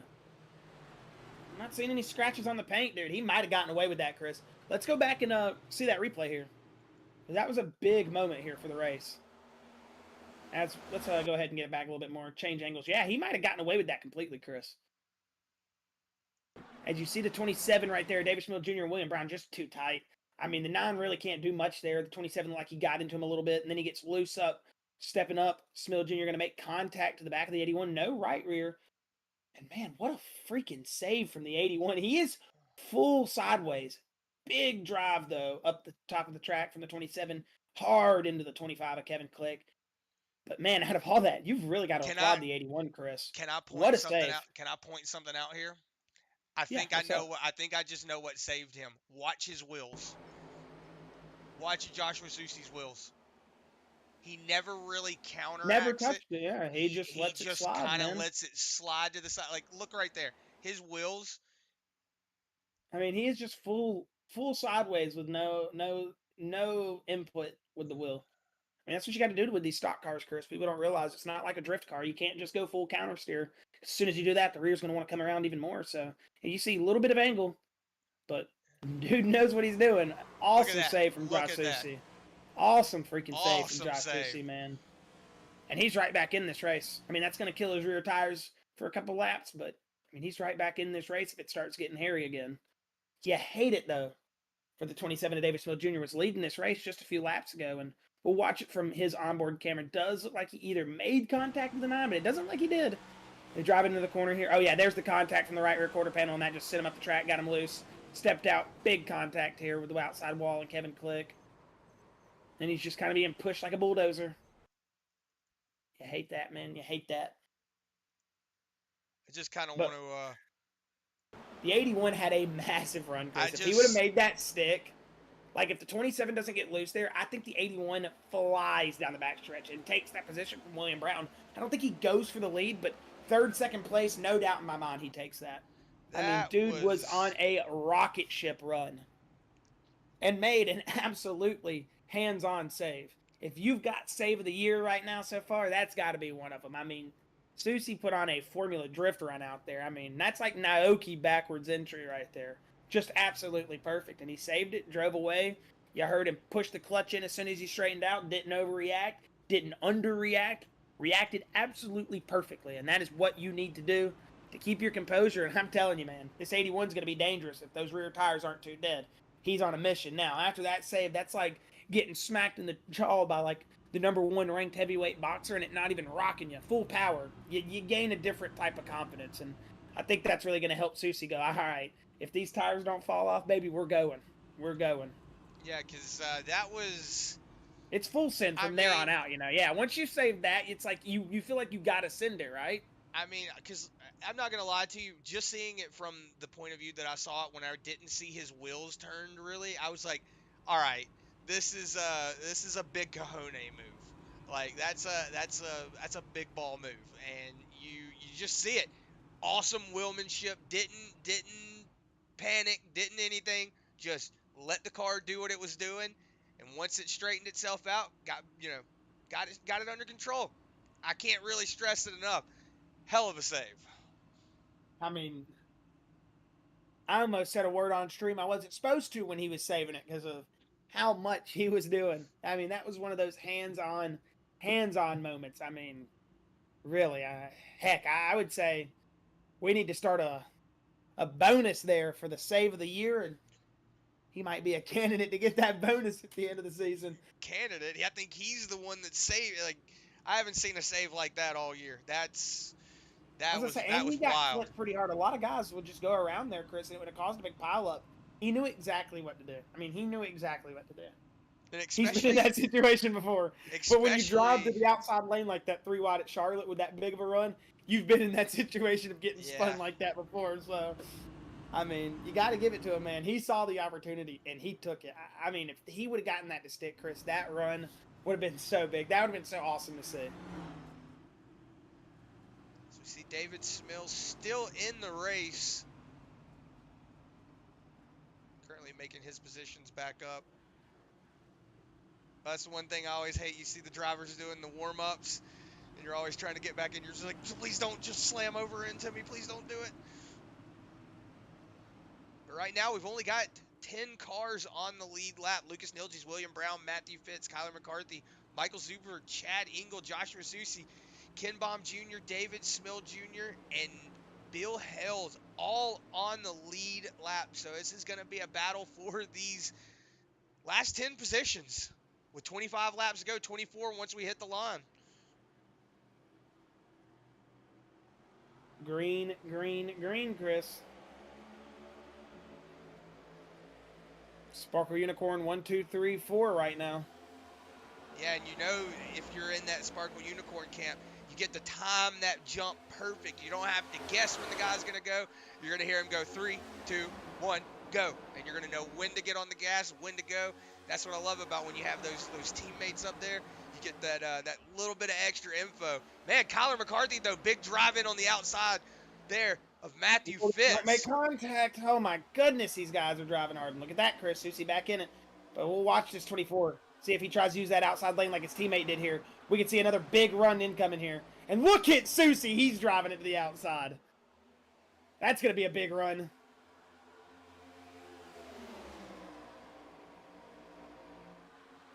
Big push from the 24. Yeah, it looks like Zuver went up to block that 81's momentum again. It looks like he's been doing that a few times tonight. Oh, he's made these two Sparkle Unicorn guys stack up with each other now here in 1 and 2. So a little bit of a push from the 24 to get them stacked up here. Now he's going to try to work this outside lane on the 3 and Lucas Nilges. And he's going to drive to the outside here, Chris. It's going to be too wide. Caution is back out. I don't see who for. It looks like Chris Lynn. Ooh, that is a big shot. Yeah, I would say that. You see the rear end broke? Look at that. That's cool. The rear wheel is. Oh yeah. So I know this is not new to a lot of people, but me and Chris haven't got to see the full damage model. Especially when you race a lot and don't commentate, you don't fully get to see. I mean, we do commentate obviously, but racing a lot, you don't get to see the damage. So it's cool to see. Even when he put it in gear, you saw the rear wheel with jiggle. That was pretty cool. Man, they've done a lot of the damage. Oh, he took a big shot. Was that Stan Mayberry? Yeah. Looks like Stan Mayberry might have took a shot there. slow it down here, see what happens. You see a little bit of a wiggle there from the 35.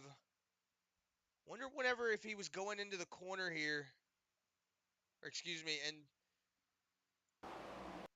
looks like he might have came down. Yeah, he drove down. Yeah, he Yeah. drove down on his bend. And took a shot for it, too, That man. is, and then right here, ooh, the 15 of Michael Self, also big, big, big, big shot there.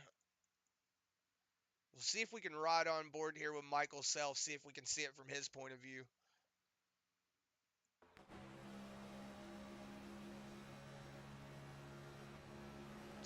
Oh.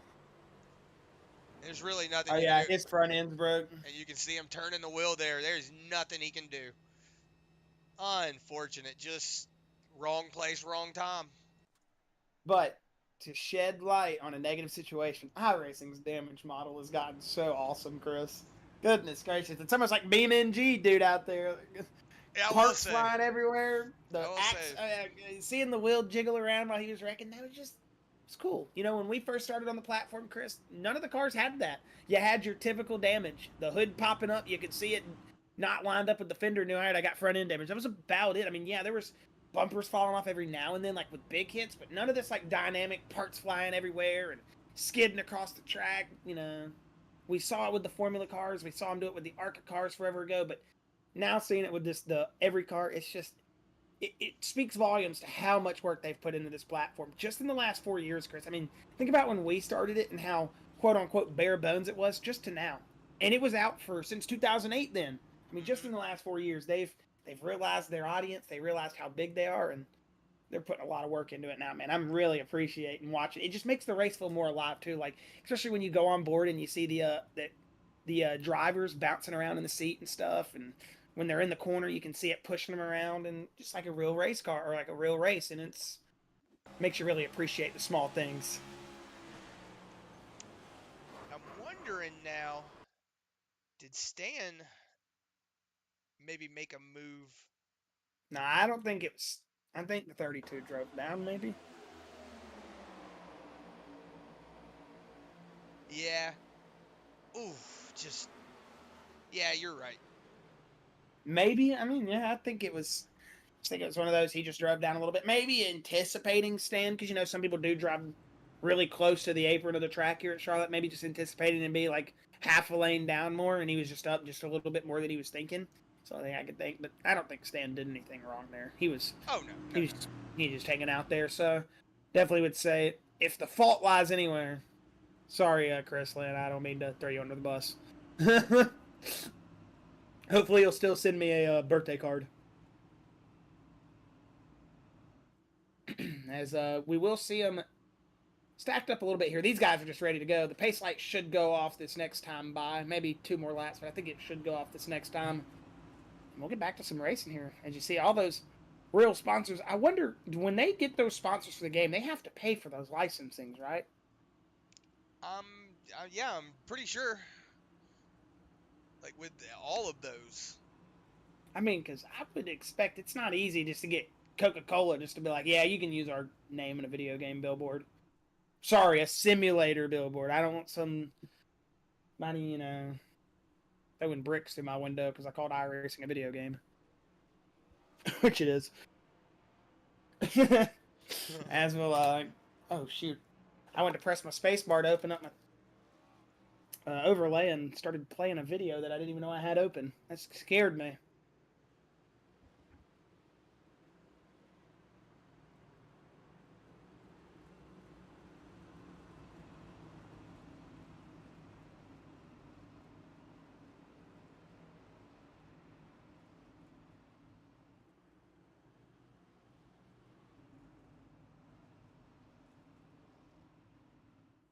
So this is where it's going to get interesting, Josh. 17 laps to go.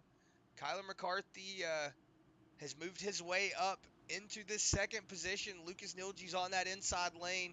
He's going to have the jump. William Brown behind him is going to, be able to know when he's going. Like I said, that's the best thing about having your teammates up there with you in the front. You get instant access to what's going on. And then also Michael Zuver, you see him in the 96 behind him as well. So we'll see if he plays block job. You know, I don't want to say that's what he's been doing, but I've definitely seen him throw a couple blocks on that 81 machine.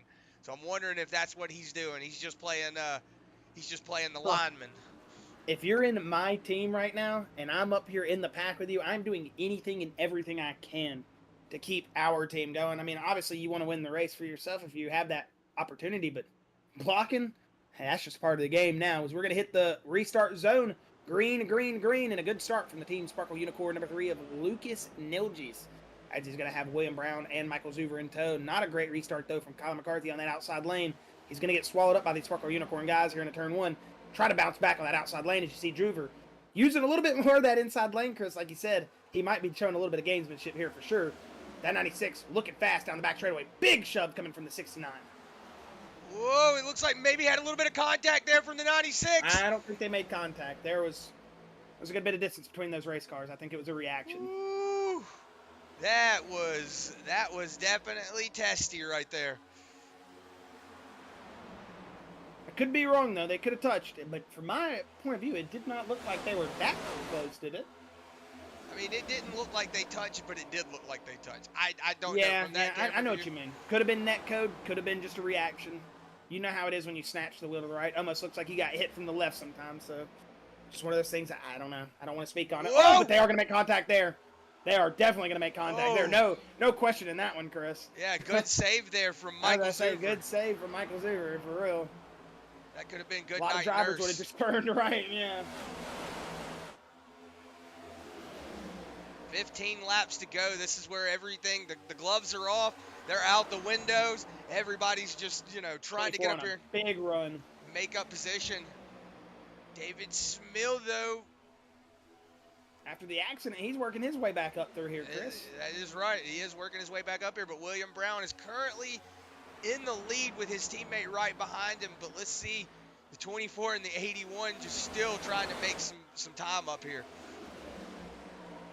Yeah, but the Sparkle Unicorn guys have it in the tank, Chris. We know it's one of those things you can go 5 rounds, but can you go 5 rounds and keep the cardio going? We'll see if they've got it, man. I know how tough it is when you're this late into the race. You're trying to save the tires, but you're also trying to be competitive. You're trying to make sure you're going to have fuel tick down. Whatever it may be, it's hard to keep that pace, that rhythm, that speed, whatever you want to call it up, for a very extended period of time. And do they have it? And as we say that, it looks like that William Brown machine is starting to test that defense. We'll see what they got here for him. Yeah, it looks like the 24 did get around Lucas going into the corner. Lucas is going to fight back big time on the inside, but look who's right behind him, Chris, the 81 Josh Susi.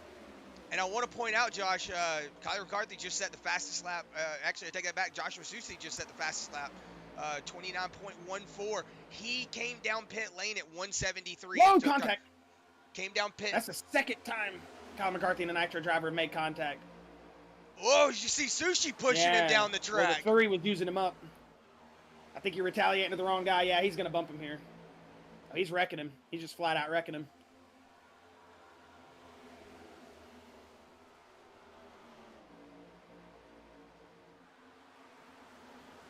Well, we're going to stay green so far. Yeah, they shouldn't get a caution for that, unless he just parks it on the apron. So right now, the 3 of Lucas Nilges has taken himself out of the picture currently. Then you saw Kyler McCarthy going around off the front of him. So a little bit of retaliation going on there. So we'll see if Joshua Sushi can get up here and put it in the lead. He's got definitely a lot better tires if he did come down and take tires on that car. So he should be able to make it work. If I'm William Brown or Josh Susi, man, I've got both my hands up right now. Like, look, dude, I wasn't a part of that. Let's just race. Yeah, that's how I'm coming over here. Hey, I wasn't in that. That wasn't me. I mean, those guys were racing hard back there. I can see where one of them could be frustrated at the other. I don't know if the accident was worth it, but it's definitely it definitely happened. Loose. As I say, Smill just got big loose. Maybe he was trying to go back up there and get a little bit of action back and got himself a little bit. Also, Josh, want to point out Ken Baum Jr. also on that same strategy as that 81. Oh, goodness. I forgot about Ken Baum Jr. You know, you can't forget about him, Chris. He's there every time at the end of the race. 8 laps to go this time, Chris. And Ken Baum Jr. He said, hey, hold the phone. I'm here too. Whoa. Whoa. Let's just I stop. just had a moment. I just had a moment. Oh, my goodness. So far, it looks like the 81 of Joshua Susi did lead that lap, but he's still got that 9 of William Brown all over Oh, his. my goodness. Ken Baum is moving down the back straightaway. And Matthew Fitz is back in the picture. Bill Hells as well. That 26 of Jaden Bingaman is a lap down. Oh my goodness, dude. Oh, they're going to race hard here in the turn one. This is going to open the door big time for Ken Baum down the back straightaway. Big time for Ken Baum. I wouldn't be surprised if he goes to the outside. I was going to say he goes to the outside or he takes it 3 wide. But the 21 going to go to the outside. Excuse me, the 2 going to go to the outside. Go with the 81. Now Josh Susi, your leader for sure here. Woo! Whoa, the 9 had to check up. And that's going to allow Ken Baum Jr. past him. So now it's Josh Susi in first. Ken Baum in second with 6 laps to go here, Chris. 6 laps to go. Bill Hells currently moved himself up into that 3rd position off of that little bit of battle that he saw going on in front of him. So he's going to say, thank you, sir. Hey, I Ken will Baum take to the that. inside. Here we go. We got a pass here. I think Ken Baum's got the machine to do it. Oh, I say that. He had to get out of it. Hello Kitty 81 Nitro Machine fighting back, and that's opening the door for Bill Hells. Oh man, 26 positions EOL'd at the start. Bill Hells in second place fighting for the race win. 5 laps to go, man. He's oh on. my gosh. If he took tires, which it looks like he did, he was down for 14 seconds. Joshua Susi didn't take tires. He just took fuel. Oh, So here into he the goes. inside, the 53. Here he go. Oh, Whoa. no. Big drive in. He saw it, Chris. His eyes got big. 3 wide. 3 wide, and that's contact. Keep it straight. And Keep Bill it straight. Hells saved it. That's going to kill Josh Susi's night, though. He's not in the contention anymore. Hate to say it. 4 to go. Does Bill Hells still got a race car left to compete, though? That's going to be the real question here. You're going to see him give a bump there. Ken Dude, Baum. he wants this. Bill Hells wants this.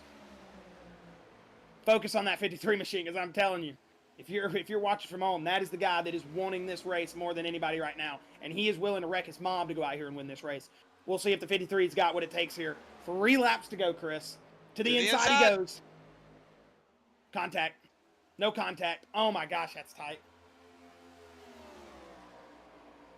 We know Ken Baum will go down there and bump him back. This is going to be tight out of turn 4. He's going to lead the lap now. Bill Hell's going to lead. 2 to go. Oh. I don't even know what to say. I am just kind of, And this is William Brown's in this race still, too. Matthew Fitz as well. I mean, goodness gracious. To white flag this next time by. Bill Hells is going to drive it off into 3 and 4. He's got Ken Baum Jr. right behind him with a multiple race winner be able to get past as Bill Hells looking for his first race win starting from 28th position. White flag is out for Bill Hells. Will he see the checkered? Will he win his first race of the season? Drives it off into 1 and 2. He's got a tall task ahead of him. He's got to defend multiple race winner. Ken Baum Jr. Turn 2 terrible. Toyota Camry looking for his second race win. Another race win to add, but Bill Hells, big drive out of turn 2, into turn 3 now. He's got a little bit of a gap, and maybe that's the cushion he needs, Chris. If he doesn't get loose, doesn't get tight, it's going to be Bill Hells to the checkered flag as he's coming through the tri-oval. Bill Hells is going to win from 28th position. Hell of a job from the 53. Full throttle, your man has done it. man, that was a great race.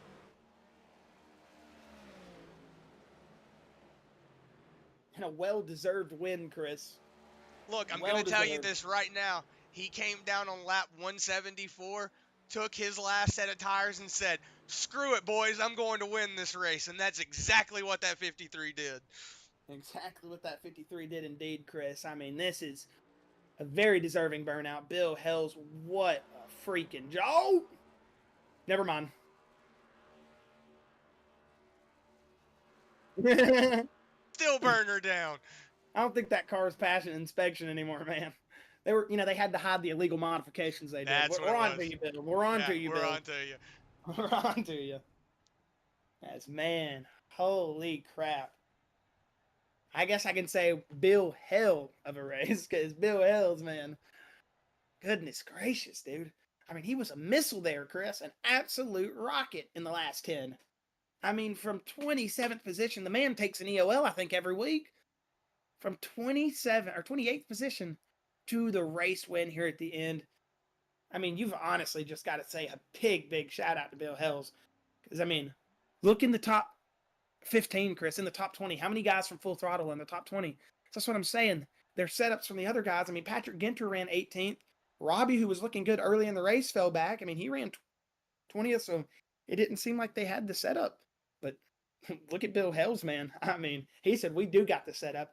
Just an unfortunate night for my teammates. I'm going to go out here and win this thing. What a job from Bill Hells, man. I'm honestly speechless. I mean, that was just an awesome freaking job.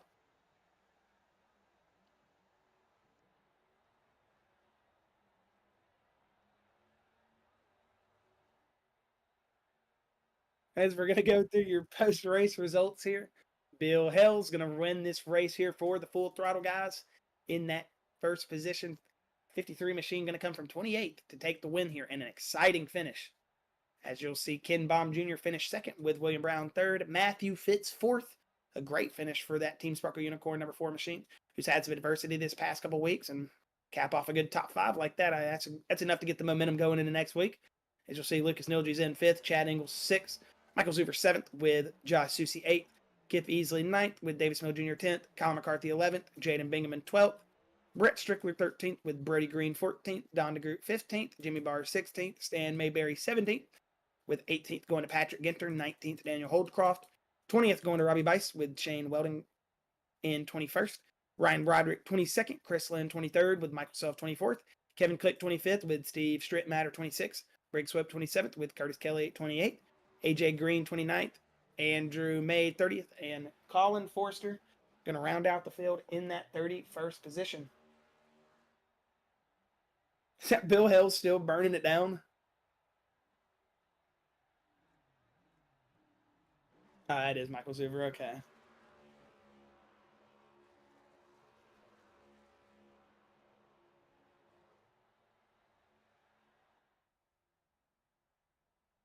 As we are waiting for Bill Hells, I was going to bring him in first, but since he might be celebrating for a second, we'll go ahead and bring in our third place finisher here of William Brown and have a word with him.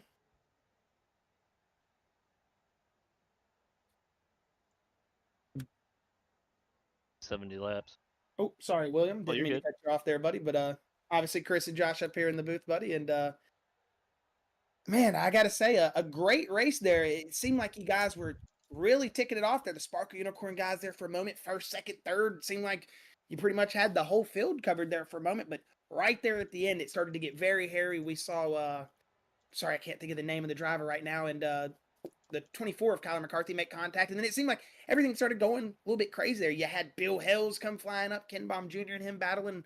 What really do you think happened there in the last couple laps that took the race away from you guys? It seemed like y'all had a very strong race car, obviously, with the team doing so well tonight. Yeah, I'll take you back a little further there first, just to start it off. So, we had the long green flag run going there through the middle of the race, and I think, in my opinion, I think me and Lucas, for example, probably had the better long run cars out of everybody in the field. I think our long run pace was just kind of better. At least it seemed that way based on how it was going. And then we got that late caution, and with the cycles, not everybody was on the same cycle, So some people have more sets than others, and you get towards the end there, and those Nitro guys, they had, for example, 10 laps newer tires or something like that there towards the end. And then you got Ken Baum, he got back on the lead lap, took a new set. Bill Hales got back on the lead lap, took a new set. Some of these guys just had that leftover set, and they were killing it. We couldn't really hold a candle to them at the end. And then all I can say is there was a lot of chaos there towards the end, a lot of contact, a lot of rowdiness. But I'll take a top 3 finish. It's my first top 3 finish of the season. My first chance to get an interview. Selfishly, I'm happy enough the way it ended up. Hey man, a win's a win mentally, whether you take it or not. It's a great job, William. You guys had an excellent looking race car, like you said. All the Sparkle Unicorn guys look great. Sometimes it's a coin flip with these pit cycles at a track like Charlotte, but you came out on a little bit the unfortunate side. But like you said, a P3, an interview man. I mean, hey, what else can you ask for on a night like this with a bunch of chaos going down there in the last 10? So you survived. The nose is clean, and hell, you're walking away with a good race finish. So, William, if you've got any final words, thoughts, shout outs, man, anything before we let you get out of here, you're more than welcome to throw them out there and we'll let you get on your way and celebrate that podium, buddy. Yeah, I just want to shout out my team, Team Sparkle Unicorn, and I want to shout out the league in general, the guys who run it. Roddy Bice, thank you for being a great league owner. And then lastly, you guys, I haven't had a chance to thank you guys on a broadcast yet since I haven't been interviewed. You guys have been doing a great job and really appreciate the time you guys put in for us here week in and week out. Thank you. We appreciate that, man. But hey, again, congratulations on that third place, and hopefully this will catapult you guys into some more success with some momentum. And we'll be having some words here with you in the future. But again, William, congratulations, buddy, and we'll be talking to you later. Sounds good. Have a good night, guys. You as well. That was William Brown. I'm going to go ahead and bring up Ken Baum Jr. and have a word with him. Ken Baum Jr., Chris and Josh up here in the booth. You got a copy, sir? Yeah, I got you. Man, oh man, that two machine. For a moment there, we were saying when you went off the lead lap, I was telling everybody, you got to watch out for this guy still. Multiple race winner this season. And you came back and you almost had a moment there where we thought you could have took it to Bill Hells, but it seemed like just maybe a little bit of tire difference, something there at the end that not sure what affected that two machine to not be able to get up there and keep that momentum. But hey, an excellent job from you. And take us through those last couple laps and what you felt like may have not gave you that advantage there towards the end. I pushed a little too hard too early on the restart when I had fresher tires and everybody, and I feel like I burned up my right front. But other than that, it was pretty solid. It was kind of worrying when I went down 2 laps 2 times in the race. It was just I holding on at that point, and then when all the cautions started coming, I was just right place, right time, really, to get those laps back. Yeah, we definitely know it's one of those things. Being down 2 laps one time is scary. Twice, man, that's hard to come back from. But hey, you played your cards right. You did an excellent job, and it seemed like you guys, like we said, had a great car out there tonight. And a really good race there at the end with you and Bill Hells. I mean, 2 wide there for a moment, and then it seemed like maybe you could have gotten a run on him, but like you said, just a little bit eaten up on the right front. But Ken, I gotta say, man, to come back from the being down the laps and everything, just an excellent job. I mean, it was awesome to watch you just charge back through the field there at the end. Yeah, I had a good time doing it. I enjoy doing things like that. Normally, I'm stuck at the front and I'm not really fighting anybody, but we tried something different. And then the tire situation, I didn't want to pit too early to take tires, so we waited longer. And then I ran a lot longer than everybody else, pitted, lost the laps. I did the same thing again. So I'm just fortunate the cautions came out at the right time for me to get back on the lap to put this car where it needed to be, the front. Heck yeah, man. Well, you guys have looked great all season. Ken, again, coming back from a little bit of adversity there, and you guys got yourself dug out of a hole and a great finish there at second. But Ken, if you got any final words, shout outs before we let you get out of here, we'll let you get them out and we'll let you go celebrate that P2. Yeah, I'd like to thank Turn 2 Terribles, Jeremy Zarfos Photography, Turn 2 Terribles podcast, my baby girl and my girlfriend. They support me. They give me everything I need to be successful here. I'm not really looking forward to next week. I do not like the track. It's probably one of the worst tracks that I've been on. So we'll see how that goes. Trust me, I understand. But Ken, again, congratulations, man, and hopefully we'll be talking to you next week. If not, well, I'm sure we'll be seeing you here soon in the near future, buddy. But again, congratulations, and hopefully you have a good week. Thank you. Take it easy. Yes, sir. You as well. All right, we're gonna go ahead and bring in Bill Hells, our long-awaited interview here. Bill Hells, Chris, and Josh up in the Full Throttle booth. You got a copy, sir? Hey, buddy. How you doing tonight? Man, doing excellent. I'm sure you're doing a lot better than me, though. Bill, taking the EOL, everything, coming all the way back there at the end with the fresh tires and just putting on one hell of a show, man. You smoked the competition there at the end. Take us through that final restart and just the emotion of taking home this race victory tonight. Well, we had a plan. We wanted to start at the back. After about 30 laps, I was about 3/10 faster than the leaders. That's where I wanted to be at because I wanted to save a set of tires. We got that one caution. After about 30 laps, half the pack took those tires, and then Get to the very end of the race. I was called a lap down. Got the waiver round after a caution, and then when I got my set of tires with 24 to go, had to restart to tail the field, and then I was behind like 15 cars a lap down. So we ran like 2 laps, got a caution. That caution allowed me to get by all those lap down cars and use those tires. Um, Basically, the first 5 or 6 laps of that run, I was dragging the brake really hard in the three to save my tires, and then the last 3 laps, I was just flat out just checking up going into three. It was a great race. I got to apologize to the 81. I got into him. I hate I had did that, but the two startled me when he dove in, coming off with four, making it 3 wide, and I slid up and got into the 81. So I owe Joshua an apology, but it was a great race. Pretty confident here. I won a couple of A Opens here this past week, so I love this track. So far 2 this year, Daytona and here. So we're looking forward to the rest of the year. Oh, well, I do apologize. Didn't know you won at Daytona, so I said it was your first race win. But me and Chris don't have the result seats, so sometimes if I do slip up like that, apologize. But No look, worries, man. Congratulations, dude. I mean, like we were saying, like on the stream, you were such an undercard. I mean, coming from the back, just kind of hanging out the whole race, and then right there in the last 15, 20 laps, it was like, well, hell, where has he been at this whole race? Because he is moving. I mean, hauling the mail, man. I mean, just an absolute excellent race. And I mean, I'm sure the confidence building up through the week definitely helped, but hey, being able to take a race win here tonight in this competitive field, I would say that was a pretty good achievement there. Oh yeah. We're trying to.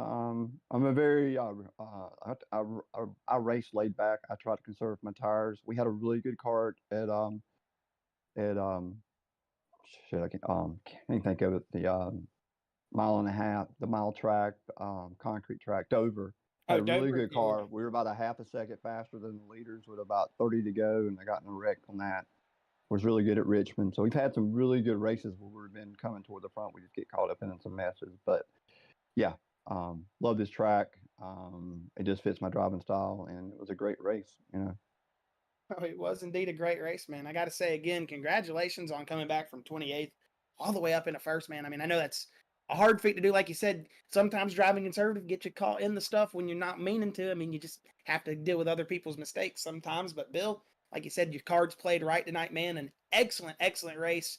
You showed your strong suit when you needed to. Didn't burn your stuff up, showing that experience. And Bill, if you've got any final thoughts, words, shout outs, anything before we let you get out of here. I want to thank Robbie for the league. The league is excellent. Got some great drivers in here. It's very competitive. You got to really drive really well to win a race in this league, and I've been lucky enough to get a couple. But everything Robbie does with the league is awesome, and your guys' streams are top notch. Appreciate everything you do. Thank you, Bill. Again, man, top notch driving from you as well tonight. We appreciate the compliment, and hey, we'll be hopefully seeing you here soon again in the next couple of weeks up here in the booth. Thank you, sir, and hope you guys start feeling better. I know you guys have been under the weather. Yes, sir. Thank you about that. Feeling a lot better since last week for sure. All right, guys. Have a good night.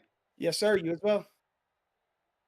And that was Bill Hills. Do apologize saying first time race winner this season. Did not watch the race at Daytona. Obviously, me and Chris were in completely different, I guess you could say, world there at that point. And then once we got the call, we've really enjoyed being up here in the Full Throttle booth. This has been an awesome race here tonight. I mean, I know sometimes I might sound like I'm getting a little bit tired towards the end of these races. My voice kind of gets that whatever voice, but man, right there at the end, it definitely woke me up, Chris, for sure. It was one of those I was starting to not fall asleep, but thinking, man, this race getting close. I'm gonna get in my bed now. It's like, whoo, my heart's beating. I'm sitting here sweating a little bit and thinking, man, that race just fired it up right there at the end. I mean, just an absolutely outstanding race from these guys. And at 10:24 at night, it's hard to get hyped up. But when you're watching some good racing like that, Chris, it definitely puts it into perspective how much you can get hyped up now, sitting here with a sweaty head and a beating heart. But Chris, if you got any final words before we let the fans go here at Charlotte, you're more than welcome to throw them out there, and then we'll let the fans get on their way, and we'll pack the broadcast up. Yeah, it's just a big shout out to everybody out at Full Throttle, letting us be able to do this again. This has always been a lot of fun. I love, looking forward to getting home on Wednesday nights and being able to come in here and watch some good racing. And tonight was definitely a lot of good racing. Charlotte's one of my favorite tracks. I can't say that I kind of been grandfathered into this track. You know, back when it was Lowe's Motor Speedway, my dad used to love watching the racing here. He loved playing it on all the old NASCAR games. So I'm not going to say that I kind of been grandfathered into liking this track, but I do love this track. So I hate that we're going away, but you know what, Josh? Worldwide Technology is next week. That's going to be a lot of fun. That is that's one of those isn't it one of those tracks that's made out of 4 different tracks in each corner? Man, I don't even want to talk about Worldwide. I hate that place. I absolutely hate that place, but it's going to be awesome to watch the drivers there next week, man. I don't like downshifting. I don't like. You know what? We'll just leave it there. I hate Worldwide Technology. Excited to see everybody race though next week. Chris, this has been an awesome race here at Charlotte. Thank you, Full Throttle, once again. Robbie Bice, all the guys over there that make it possible for us. We'll see you next week at Worldwide Technology, where hopefully I won't be freaking out because I'm going to try to drive it this week just so I can gauge it. So we'll definitely be seeing you guys though. Thank you once again to all the Full Throttle fans. See you at Worldwide Technology. Good night from Chris and Josh up here in the booth.